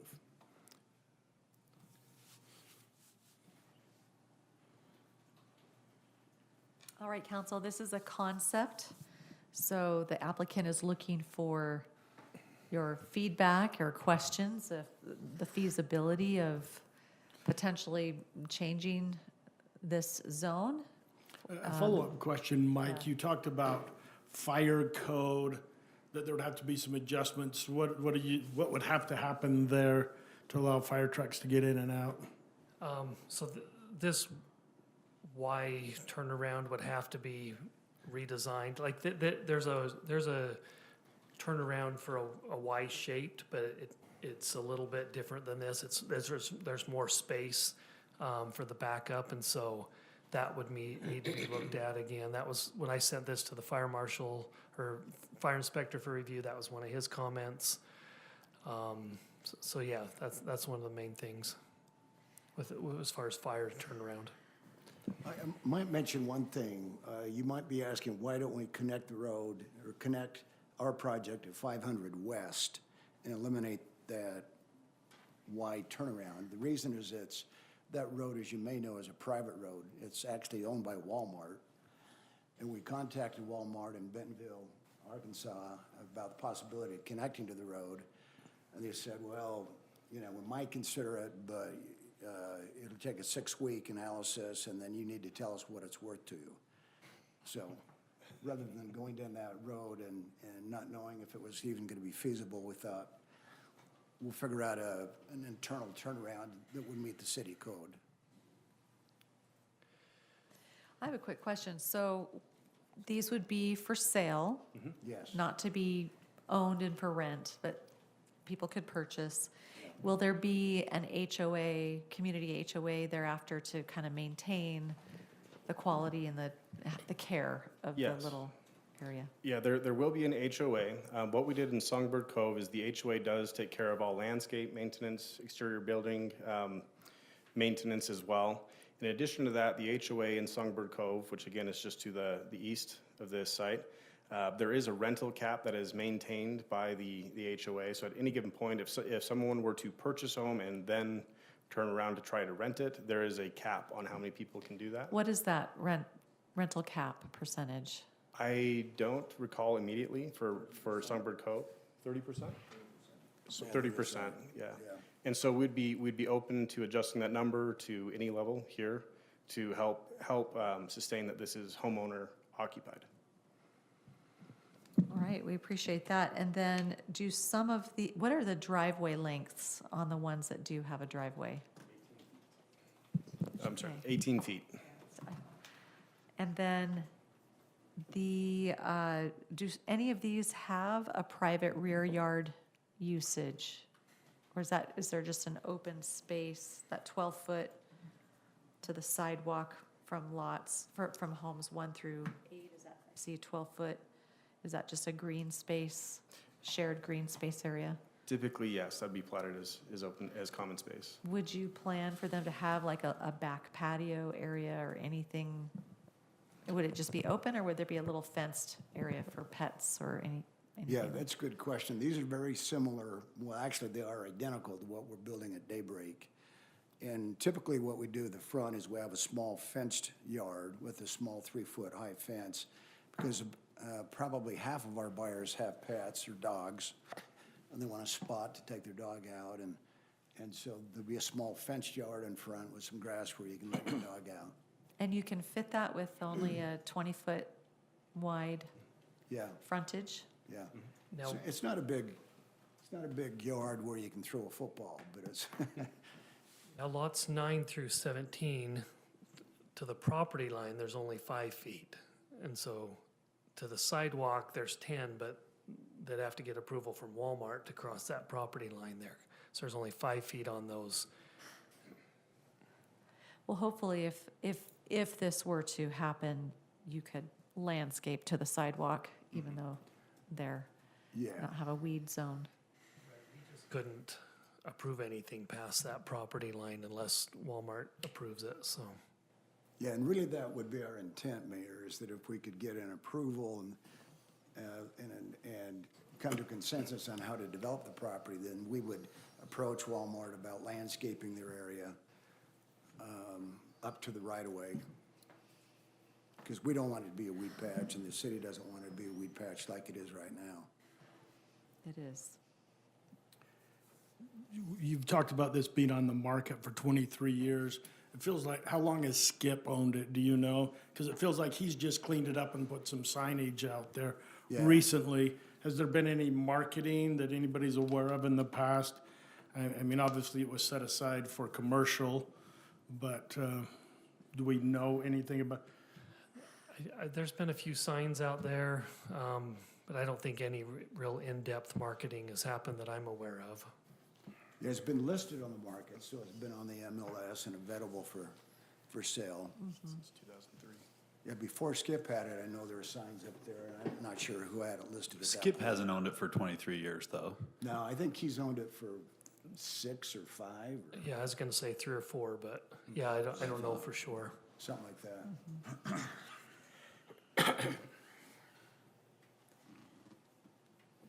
Interesting that only one person in the neighborhood responded. That's, I'll just stay with interesting. Yeah, I personally handed out the invitations and put it on it, and taped it to their doorknob and all 15 homes in the area. And again, the one gentleman that came was very, very pleasant. He was,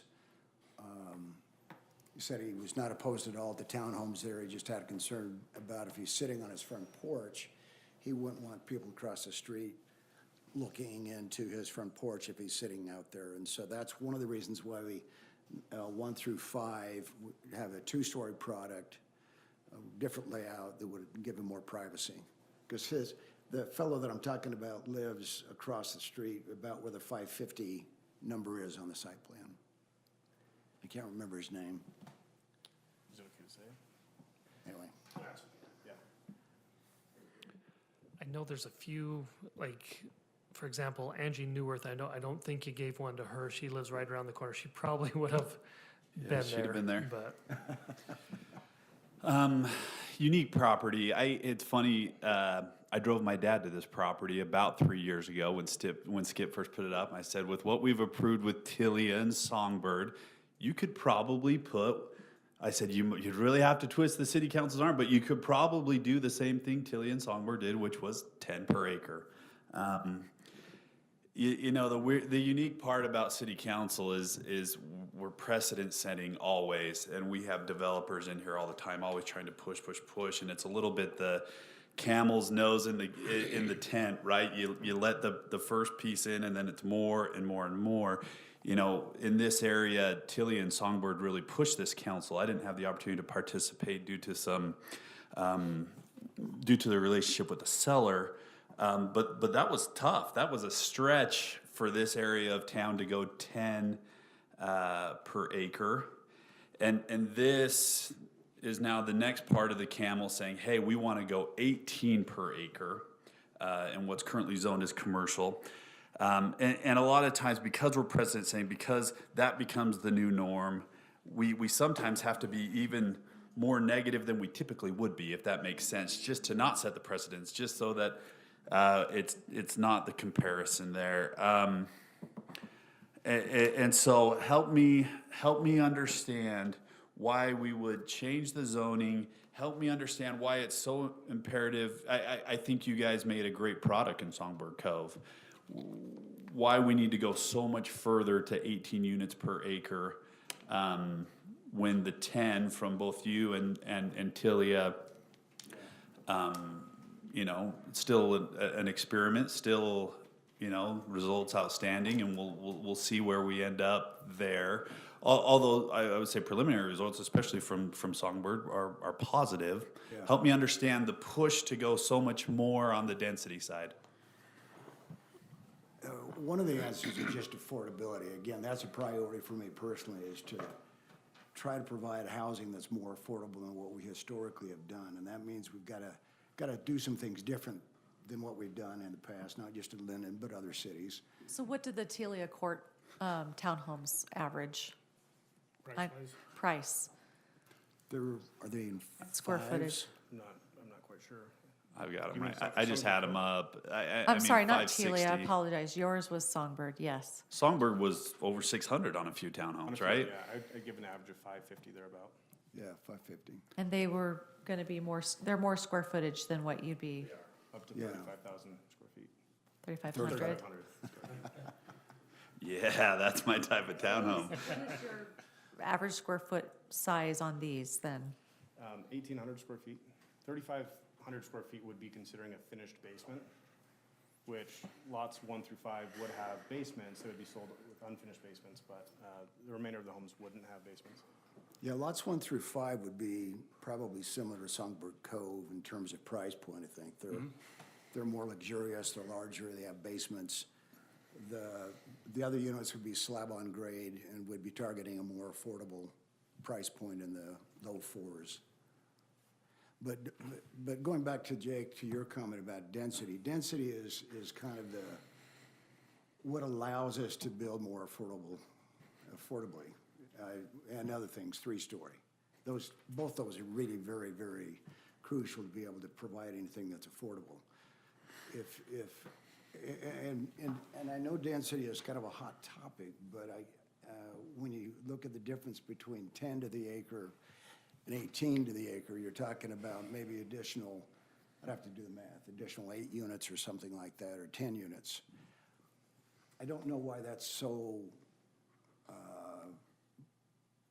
concerning. I mean, another 10 units, it doesn't really change the world. It doesn't change the neighborhood. It adds a minor amount of traffic, but it makes all the difference in the world in terms of affordability to pay for the utilities, the underground, the streets, the land, and so forth. So density is the key to be able to make something more affordable.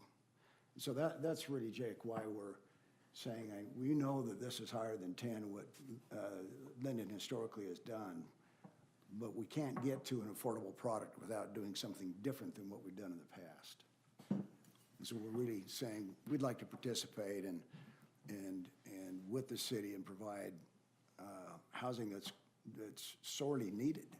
You know, we all hear about the housing crisis and we all say somebody ought to do something about it.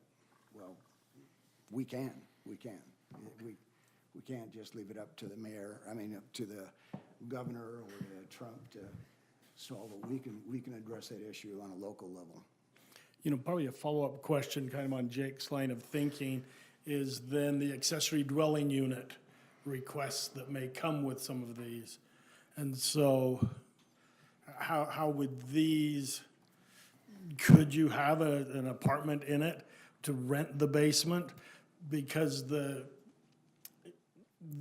state is making that easier and easier every year by legislation to remove that from even the cities to be able to control it.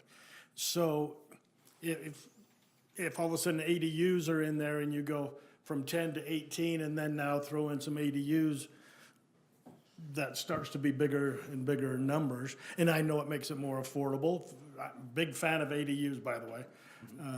But then it starts to impact the parking. Are we off the street? You know, is it starting to become a cluttered neighborhood because of parking, even in the driveways? And so I think that's kind of the question on density, where, in my mind, where we see, I like to see, you know, clean-looking neighborhoods. I agree with your point on, you can do density well, to you know, if it's designed well, but then there always becomes then that next request for ADUs. I've been here long enough to see that, and somebody will come, and even if it's been restricted on the plot plans and those types of things, we sit in here and somebody comes in, hey, I can't afford my house, I want to do this. And so anyway, so that's my question. Can ADUs be in here the way you anticipate them being designed? My answer would be that no, because by way of access, for example, having a separate entrance to any basement, which would just be on lots 1 through 5, there wouldn't be access to those basements, given that most of these homes just have the only open walls are the front and the rear garage area. So there wouldn't be space for a second entrance into the home. There would be parking. I think a lot of that would prevent, you know, the application of an ADU from being viable. The other piece of this too is, again, that is something that could be controlled within the CCNRs and the HOA, is, you know, that no ADUs are allowed. We have a similar condition in South Jordan and Daybreak, where there are several conditions where somebody could add a walkout, you know, or a staircase down to their basement, or they could satisfy the parking need. But what prevents them from doing that, regardless of the state's mandate on ADUs, is the CCNRs do not allow ADUs. They do not allow someone to rent that space to somebody else. They can create multi-generational space. You know, if it's a blood relative, they could live there, but ADUs are prohibited in the CCNRs. Well, and the other issue is units 6 through 27 are slab-on grade, so there really isn't a rentable space. That's an interesting question, or a comment there too. Has restrictive covenants been addressed at the state legislature? Mike, or anybody that you know that, I mean, they're superseding city zoning. Yeah. And I don't know what would stop them from. It's kind of like the rental percentage, right? The HOA board could always change things in their CCNRs, and so that you need to be careful with. With our ordinance, we can go in and designate this area under our ordinance that, you know, they can have no ADUs, like we've done for Tilia Court and Sago and Anderson Farms, but you never know when the legislature will change like you things talked again. about earlier. So. Takes that from us, yeah. But we'd be okay with any of those restrictions, personally. Our intent is not to provide ADUs, it's to provide the affordability. Something that the council's been concerned about with other propositions that have come before is providing the driveways, because so many people use, especially if they're not gonna have a basement, they're gonna have a lot of their stuff in the garage oftentimes. So I don't know if there's a way to do this. And then they park out into the driveway / street. And I know what the intent is in the design, but we've also driven through those projects years down the road and see how the end user is using the space. Yeah, yeah. Excuse me, in planning commission, you had some pictures of what you're doing at Daybreak. Some of these buildings, are we not gonna show any of those, or that not? I didn't add those to your report because it sounded like the heights had changed, but. So again, those photos that we had in the previous planning commission meeting were our 4-story homes. They're much smaller now. This is an example of the homes that would be in lots 1 through 5. So you can see pitched roof, traditional style architecture, 2 stories. And on the flat, but some of them are flat roofs, right? Yeah. Yeah. And are those still balcony up on top, or is that just flat roof? So no balcony on those roofs. Okay. It'd just be flat roof. We could also, we haven't fine-tuned the details of the architecture, so we could do pitched roofs if that was a request. That would add some height. In planning commission, I think it was well received that you said sometimes a rooftop could become a space for the resident to use. Is that? We would love to do that, but that's the 4th story. That only works with, okay. We Go could ahead. do an open roof deck. That would be possible.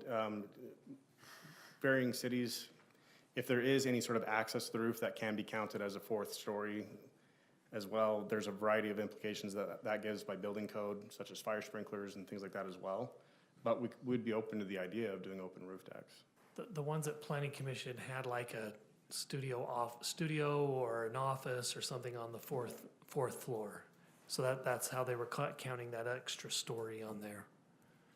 If that were an option, we could certainly, I mean, we would love to do that, and we could also plan to do that sort of on the northern part of the property, so we're not impacting the people on the south with 4-story.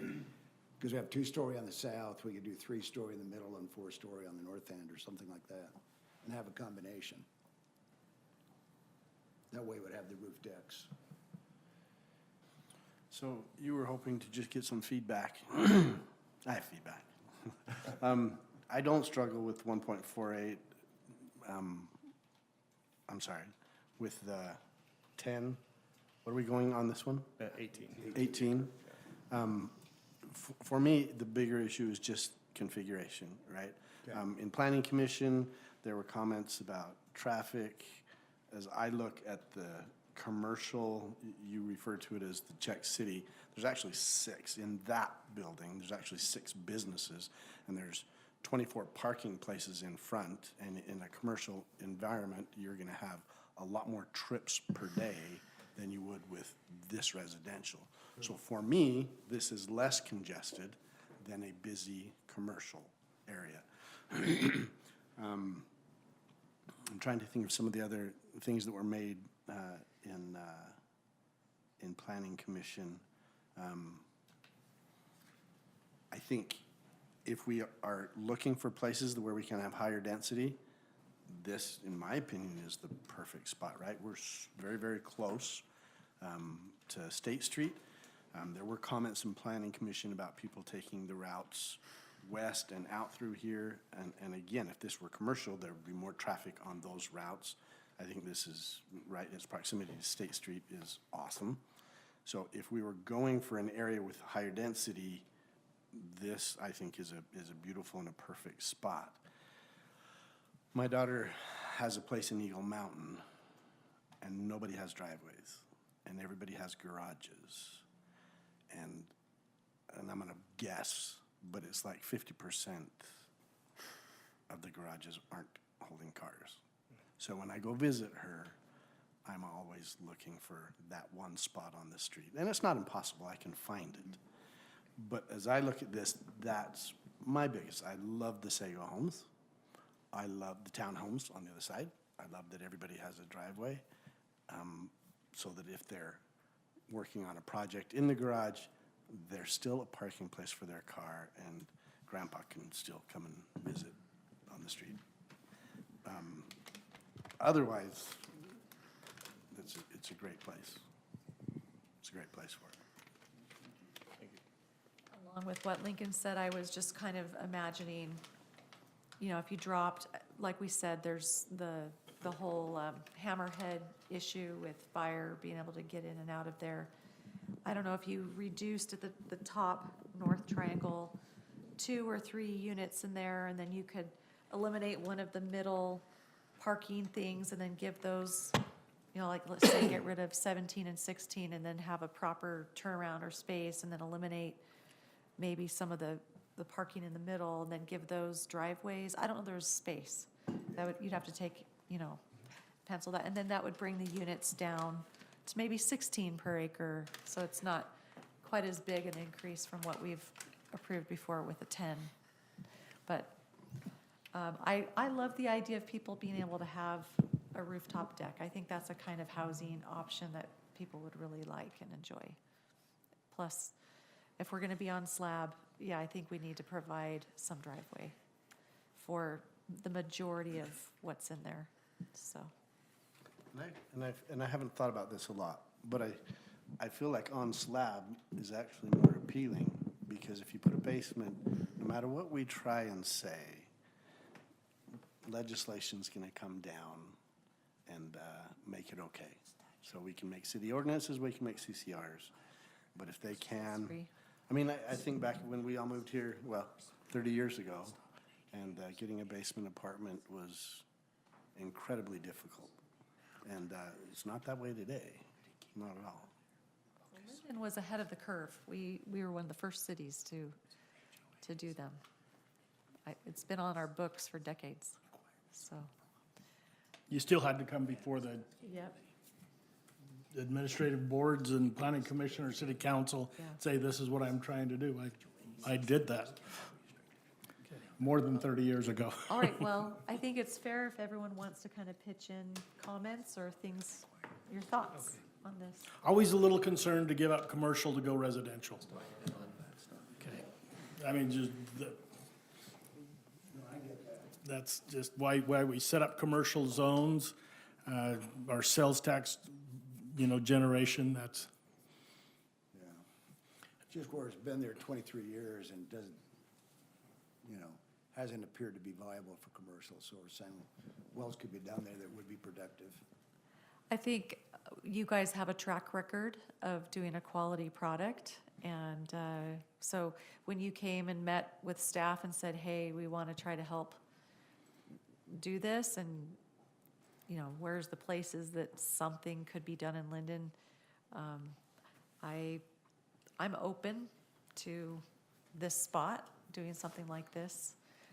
People could walk to the bus stop from here. They could get their shopping is walkable, some dining options, all that. So I'm just concerned about if there's not, the way people live today with the driveways. I don't want the residents to be upset on 550 North that, there's just a line of cars always parking in front of them there, so. If I could, Brian just brought one thing to my attention. Last year under the state law, HOAs cannot restrict ADUs if they meet a city ordinance. And so things like parking and size, and so we could do that by our city code where we designate areas we don't allow ADUs, but the HOA could not. The code allows HOAs to restrict rentals, but it will not allow you to restrict ADUs if they meet the city code. And again, there's lot size and parking, and there's lots of restrictions, but So we could expressly look the at that HOAs. here. Yeah, I was just looking at that and saw. Would we fall where this could have ADUs restricted? The state says you can designate 25% of your community to restrict ADUs. We're at 6%, and so we could restrict this area. Great. That'd be great. With your HOA, do you guys manage HOA or do you fully turn it over to the residents? We do eventually fully turn it over to the residents. Okay. That way it's professionally managed, and I think it's a higher quality. Just as far, I really like the properties where they keep a cap on how many renters there are. So if that can be secured, so we have more home ownership opportunity in these places where we might be more flexible, that's a value, I think. 30% like we talked about, is that comfortable? Is that kind of what the? If you have, like in this proposal with the 27, that would be how many doors? Okay. Just an FYI, Yes. there was a question earlier about whether this property's been marketed. Just going on to Google Street View, there's real estate signs in 2007, 2012, 2019, 2023, and 2024. So it looks like, at least for all of the different Street View years, there's been at least a marketing sign, just as an FYI. That is good info. You're Great, amazing, Adam. great. All right, any other comments? Let's move Answer our along. questions.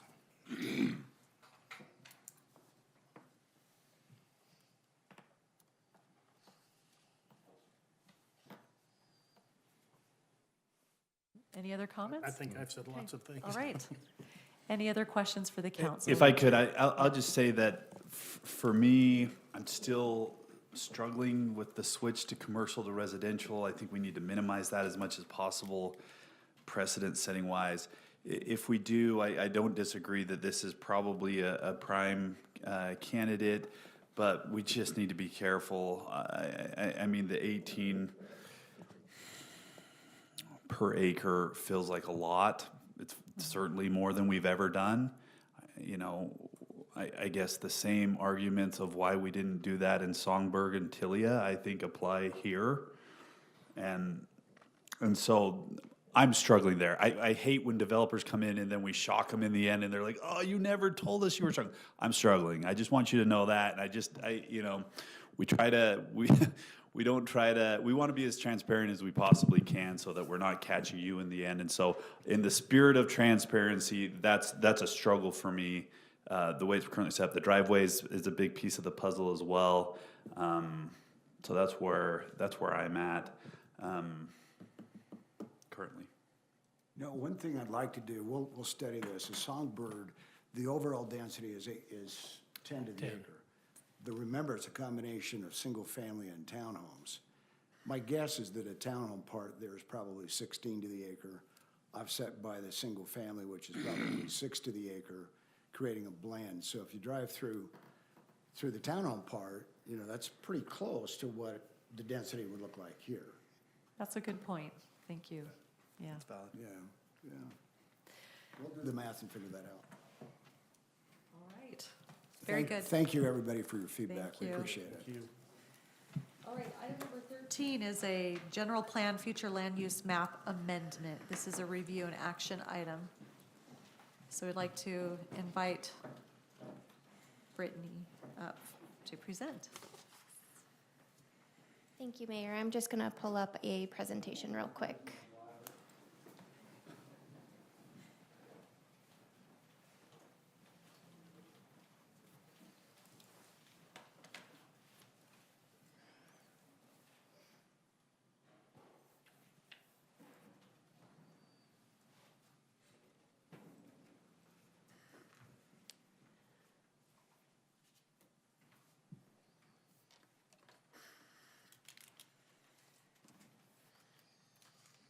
Okay, I'm ready.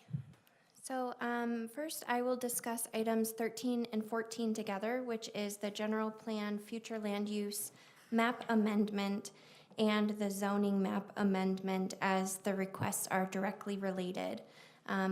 Just to remember that the city council will need to open up these individually.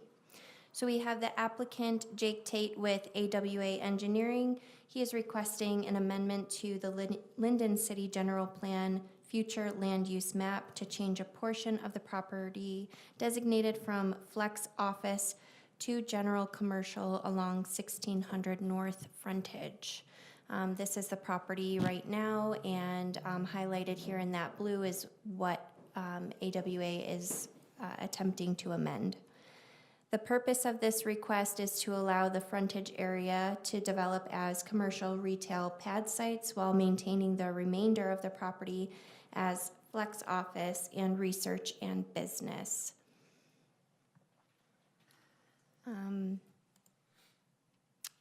The subject property is currently located within the Canopy Business Park area, which was originally developed as a technology and research office park with high commercial design standards and a campus-style office setting. The current flex office designation is intended to support office, technology, and professional business uses within a unified and attractive office environment. In comparison, the general commercial designation is intended to provide shopping and service opportunities along major arterial streets and near freeway interchanges where there is a higher visibility and increased traffic activity. Staff reviewed the request against several goals and policies within the Lindon General Plan, and these policies support accommodating a balanced mix of land uses, expanding commercial and retail opportunities within the community, and organizing land uses in a way that takes advantage of Lindon's strategic location near transportation infrastructure. Staff also considered the ongoing widening of 1600 North and the projected increase in traffic volumes along this corridor. Given the visibility and accessibility of the site, staff finds that the property has a strong potential to strengthen the city's tax base while also providing additional commercial services to Lindon residents and the surrounding community. The City Council should also note that the proposed amendment only applies to the front pad sites along 1600 North, while the remainder of the property would retain the existing flex office designation as shown here.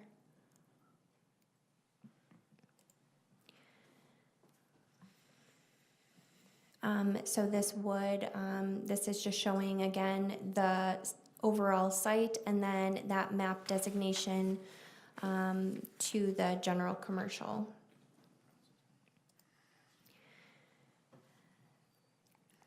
Now we're transitioning to the zoning map amendment.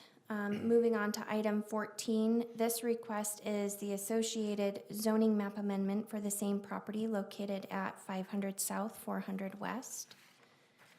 The applicant is requesting to amend the zoning designation from research and business to planned commercial 1 or PC1 for the same frontage area discussed in item 13 of the general plan amendment request. And here is a side-by-side of the general plan amendment requesting to go to general commercial, and the zoning map amendment to change that to planned commercial 1 or PC1. And this image is not to specification, so we would suggest that they follow the platted lot lines as well. Here we have the plat that Jake Tate and his engineering company had provided us. It shows lot 1 through 4, which would be designated as that general commercial, and the zone then would change to that PC1, and lot 5 would remain that flex office as well. And then here are the properties that we would be looking at that would change from that general commercial to the PC1 zone as well. Just lots 1 through 4. That's all I have for a presentation. Thank you so much. We'd love to invite the applicants, Jake and, okay, your associate. All right, if you could please state your name for the record. Jake Tate with AWA. All right, wonderful. Well, I think we are very excited, actually, of what the concept that you're bringing, restaurants and retail, and so tell us a little bit more about just your plans here with these different lots. Okay. Yeah, so when we came in earlier for a discussion on the overall development, I think the feedback was that we'd prefer just to focus on the frontage right now. And that's what we've done. We've brought 4 commercial lots, and we have it master planned for 3 lots. 4 through 2 are mainly going to be food users with drive-throughs. Lot 1 is set up as a multi-tenant building with a drive-through, so there will most likely be some type of food component in there, but enough space for other businesses to be able to come in and utilize it. We think that this will really kind of activate this area and provide a commercial base here that then could hopefully facilitate the future development of the property once the leases are up in the back and we're able to kind of move forward with future development. So our hope here, and we had some discussions with the Planning Commission, there are some concerns about the lots potentially blocking what could come in the future in the back. I think signage is going to be very important at this location, specifically with the elevation change across the site. It drops about 40 feet from the right side to left side of the lots that you see here. So there's a lot of grade change, and I think sight lines are going to be obscured just because of the topography of the site, but I think if we put a good sign package together and make sure that everybody's out there, that we can make sure that it's a viable site and everybody's aware of who's there. So. And I believe our PC1 zone is really our only zone that allows for a pole sign. Mm-hmm. Yeah, so I could see a large pole sign here that. Besides along I-15. Yeah, like a multi-tenant sign that showed who's in back, who's in front, and everybody has a chance to be seen as cars are heading along 1600. So do you feel like the one driveway access is going to be adequate? There's actually two. So Okay, there's where's- one between lots 1 and 2 and one between lots 3 and 4. We're going to keep those. We have met with UDOT, and they are allowing us to keep those with their widening. Okay. They are going to require that we go and put in new driveways, bringing up to current standards, which we're going to do. We are just kind of waiting for this approval to go through, and then we're putting together a set of plans to improve the frontage per new UDOT standards and to start the utility and backbone design for these lots so that they can be put on the market and bring in some tenants. And then the flex users in the back, their employees will just park to the side or in the deeper portions? Yep, yeah. on the right, we did a parking study, and there is sufficient parking on the remainder of the lot on the east side and behind it, and even on the west side, there's some parking that it does meet current city codes with the parking that's available. So while you're doing the construction in the front, they'll be accessing from that back area Most likely, yes. Okay. They will still have access. And we can phase the driveways, maybe do one while the other one's open and then swap so that there's always another access there. It can be done. Can you scroll down to the south end, please? Is the widening project going to impede to your place at all? And do we know roughly where that might be or not? Not really. If you look at the curb as you're coming eastbound, there's a little bit of a jog in the curb there where it kind of rolls down on the very east corner. They're pretty much going to straighten that out. And that's about all they're doing to our property. Most of the widening is further to the east. This is kind of the tail end of the widening, but that little curve in the curb there will be kind of straightened out, and that's the only changes they'll be making. The sidewalk will pull up a little bit too with that as well. So. Do we anticipate any adjustment on 400 West? I don't believe so. Just on that corner down there at the bottom? Is there a need for that? I brought that up to UDOT because that turn lane is very narrow, but they said they didn't need any additional. Really? room, so Yeah, the I don't know if plans they're they- gonna reconfigure that slightly, but yeah, I was concerned about that, and so in one of our meetings with UDOT, or quarterly meetings, I brought that up. Yeah, the problem with the turn lane is it completely eliminates the bicycle lane, which is to the north.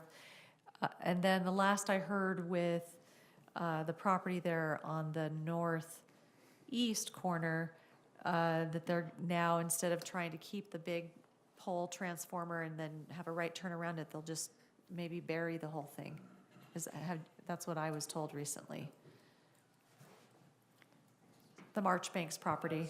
That is correct. Yeah, so that's gonna be buried and then they'll just open that whole corner. I don't think of burying it, they're just moving the pole into the property. The They're gonna feedback move- they gave okay. us as well. Moving it, not burying it, okay. So that corner, Yeah, because before they were gonna leave the pole there, then have the road go through where the Marchbanks home was, and then they were afraid people would hit the pole, and so now they're just gonna bite the bullet and move the pole.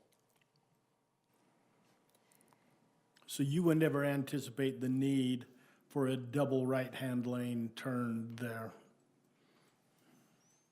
We haven't studied that. Yeah, I think I would just say I'm concerned about that corner. we need to look at it because 400 West is gonna go through to State Street. yeah, I was concerned about that as well and brought that up to UDOT, but they didn't seem, but maybe we should have that discussion again. and- Nudge him a little bit. I So agree. just for your information, maybe we could show him on the map, this 400 West is going to be connected to State Street in a few years, and so there will be more Customers coming by. traffic, customers coming by there. that. So we need to plan for that, anticipate it. Yeah, UDOT's participating in that project, so they need to connect the dots. It is an awkward right-hand turn right now. Yeah. It is. I don't take it sometimes, I feel like my truck, I'm like. Yeah, you're gonna hit the car next to Yeah, you. I'm gonna hit the curb or the car next to me. So unless they could just jog into the March Gaines property and just kind of change the lane lines, I don't know, but be a little odd. because they are acquiring that corner property, so it They gives already them an did, yeah. opportunity to widen it. It's So- done, so it's a big piece, so. See, they are redoing the radius on our side, but I didn't do an overlay of what's there to what they proposed, so they could be softening it a little bit or making it a little. We actually identified 400 West as a minor collector because of the connection that's gonna punch through to State Street, so. Okay. If you wanna put another access driveway in there, is that something you would ever consider on the 4th West? So when we looked at Fourth West in our master plan that we brought to you before, the earliest we could make the elevations work were at the back of the warehouses, kind of Right. back a little further down. We're up here on the south side, it's just too high for us Make to a drop, make it the work. drop's yeah. too steep. Okay. Proposing one, but it was pretty far north. So I have a question about the access there along 1600 North, going east and west. You have the two driveways. It does, I don't know how the traffic flows for these buildings, you know, whether it comes in mostly at one time of the morning and then out in the afternoon, but with the four areas there, especially with food, it seems like there'll be constant coming and going. And I guess I'm concerned about crossing 1600 North to go eastbound. Yeah, left-hand turns from there with two signals and very busy signals on either end. What will that look like? What would be your So the accommodation feedback for from that? UDOT was they are not putting a median in, that they would leave both driveway access as is.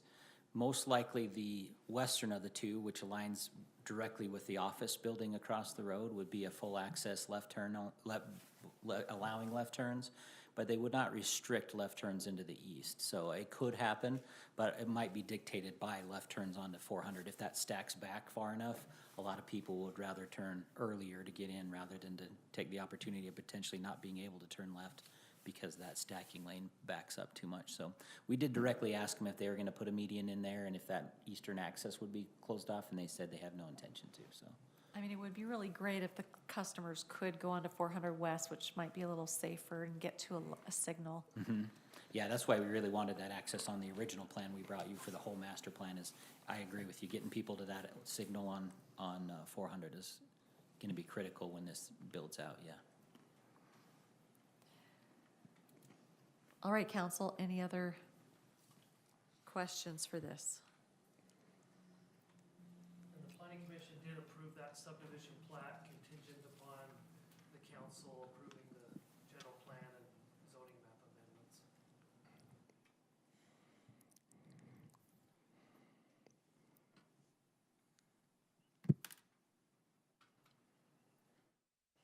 All right, so this is just, for item number 13, we're just voting on a land use map designation. I think further site plan work will continue to happen if this is approved. Correct. With engineers. This isn't necessarily the final layout and product, and some of the questions that are being brought up can be addressed. So it's just a matter of the council, how you feel about this action item first step.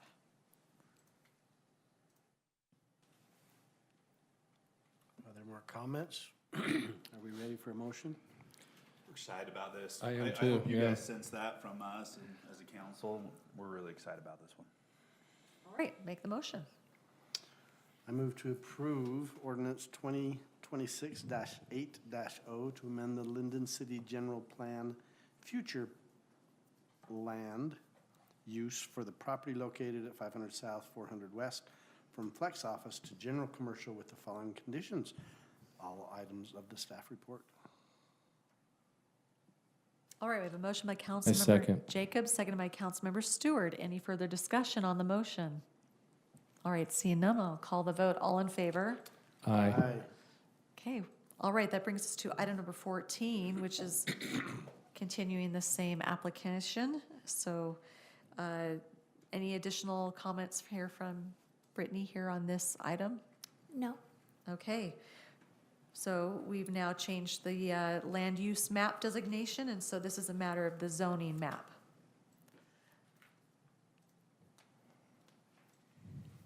So we're changing from research and business to planned commercial.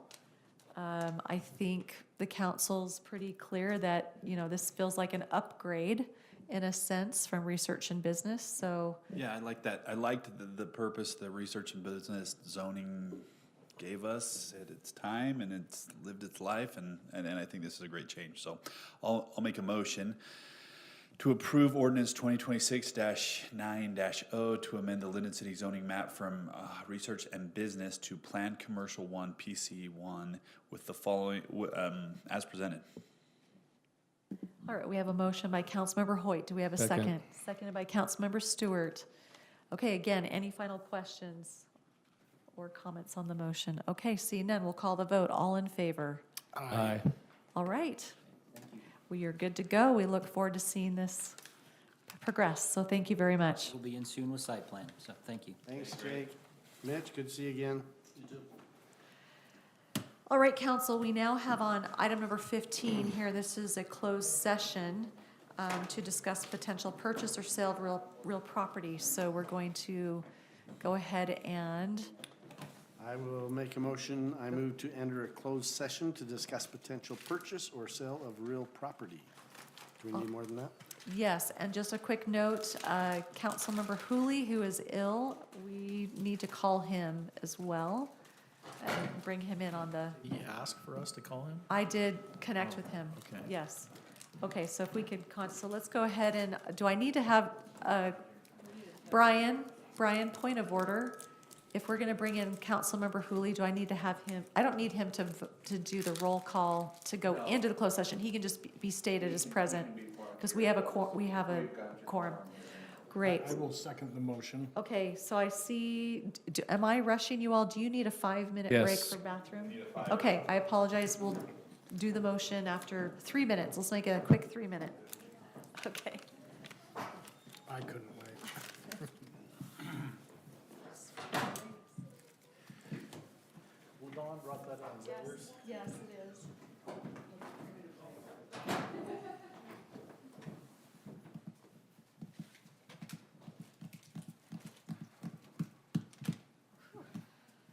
Adam, I was very serious when I said that's good info. I mean, I couldn't believe you. Cemetery. Boom, boom, boom, boom, boom. I like everything. Little Miss Lindon, we're here tonight. Little Miss Lindon. They do their That's why entrance. Tracy was there. They do the entrance, and then youth council's traditionally done back by the monument, the two sides of the monument.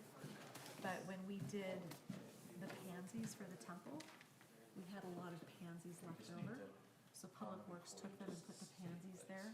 Now, the pansies they die in the sun. They don't survive past the heat. But the Or pansies, too cold, or. yeah, or They're they don't pansies. get enough rain, like here. The staff was going and watering them because we're so dry.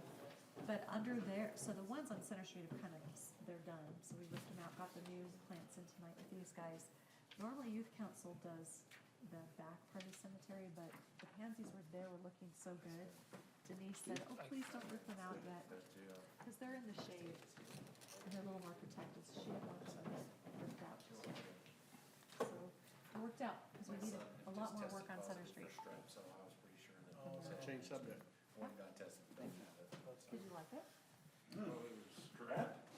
Yeah. Middle of May? Yeah. We're in a closed session. What do you think? Did Purser take you through the agent? No, because the buying agent sets the appointment. Selling agents, no. Which is your wife?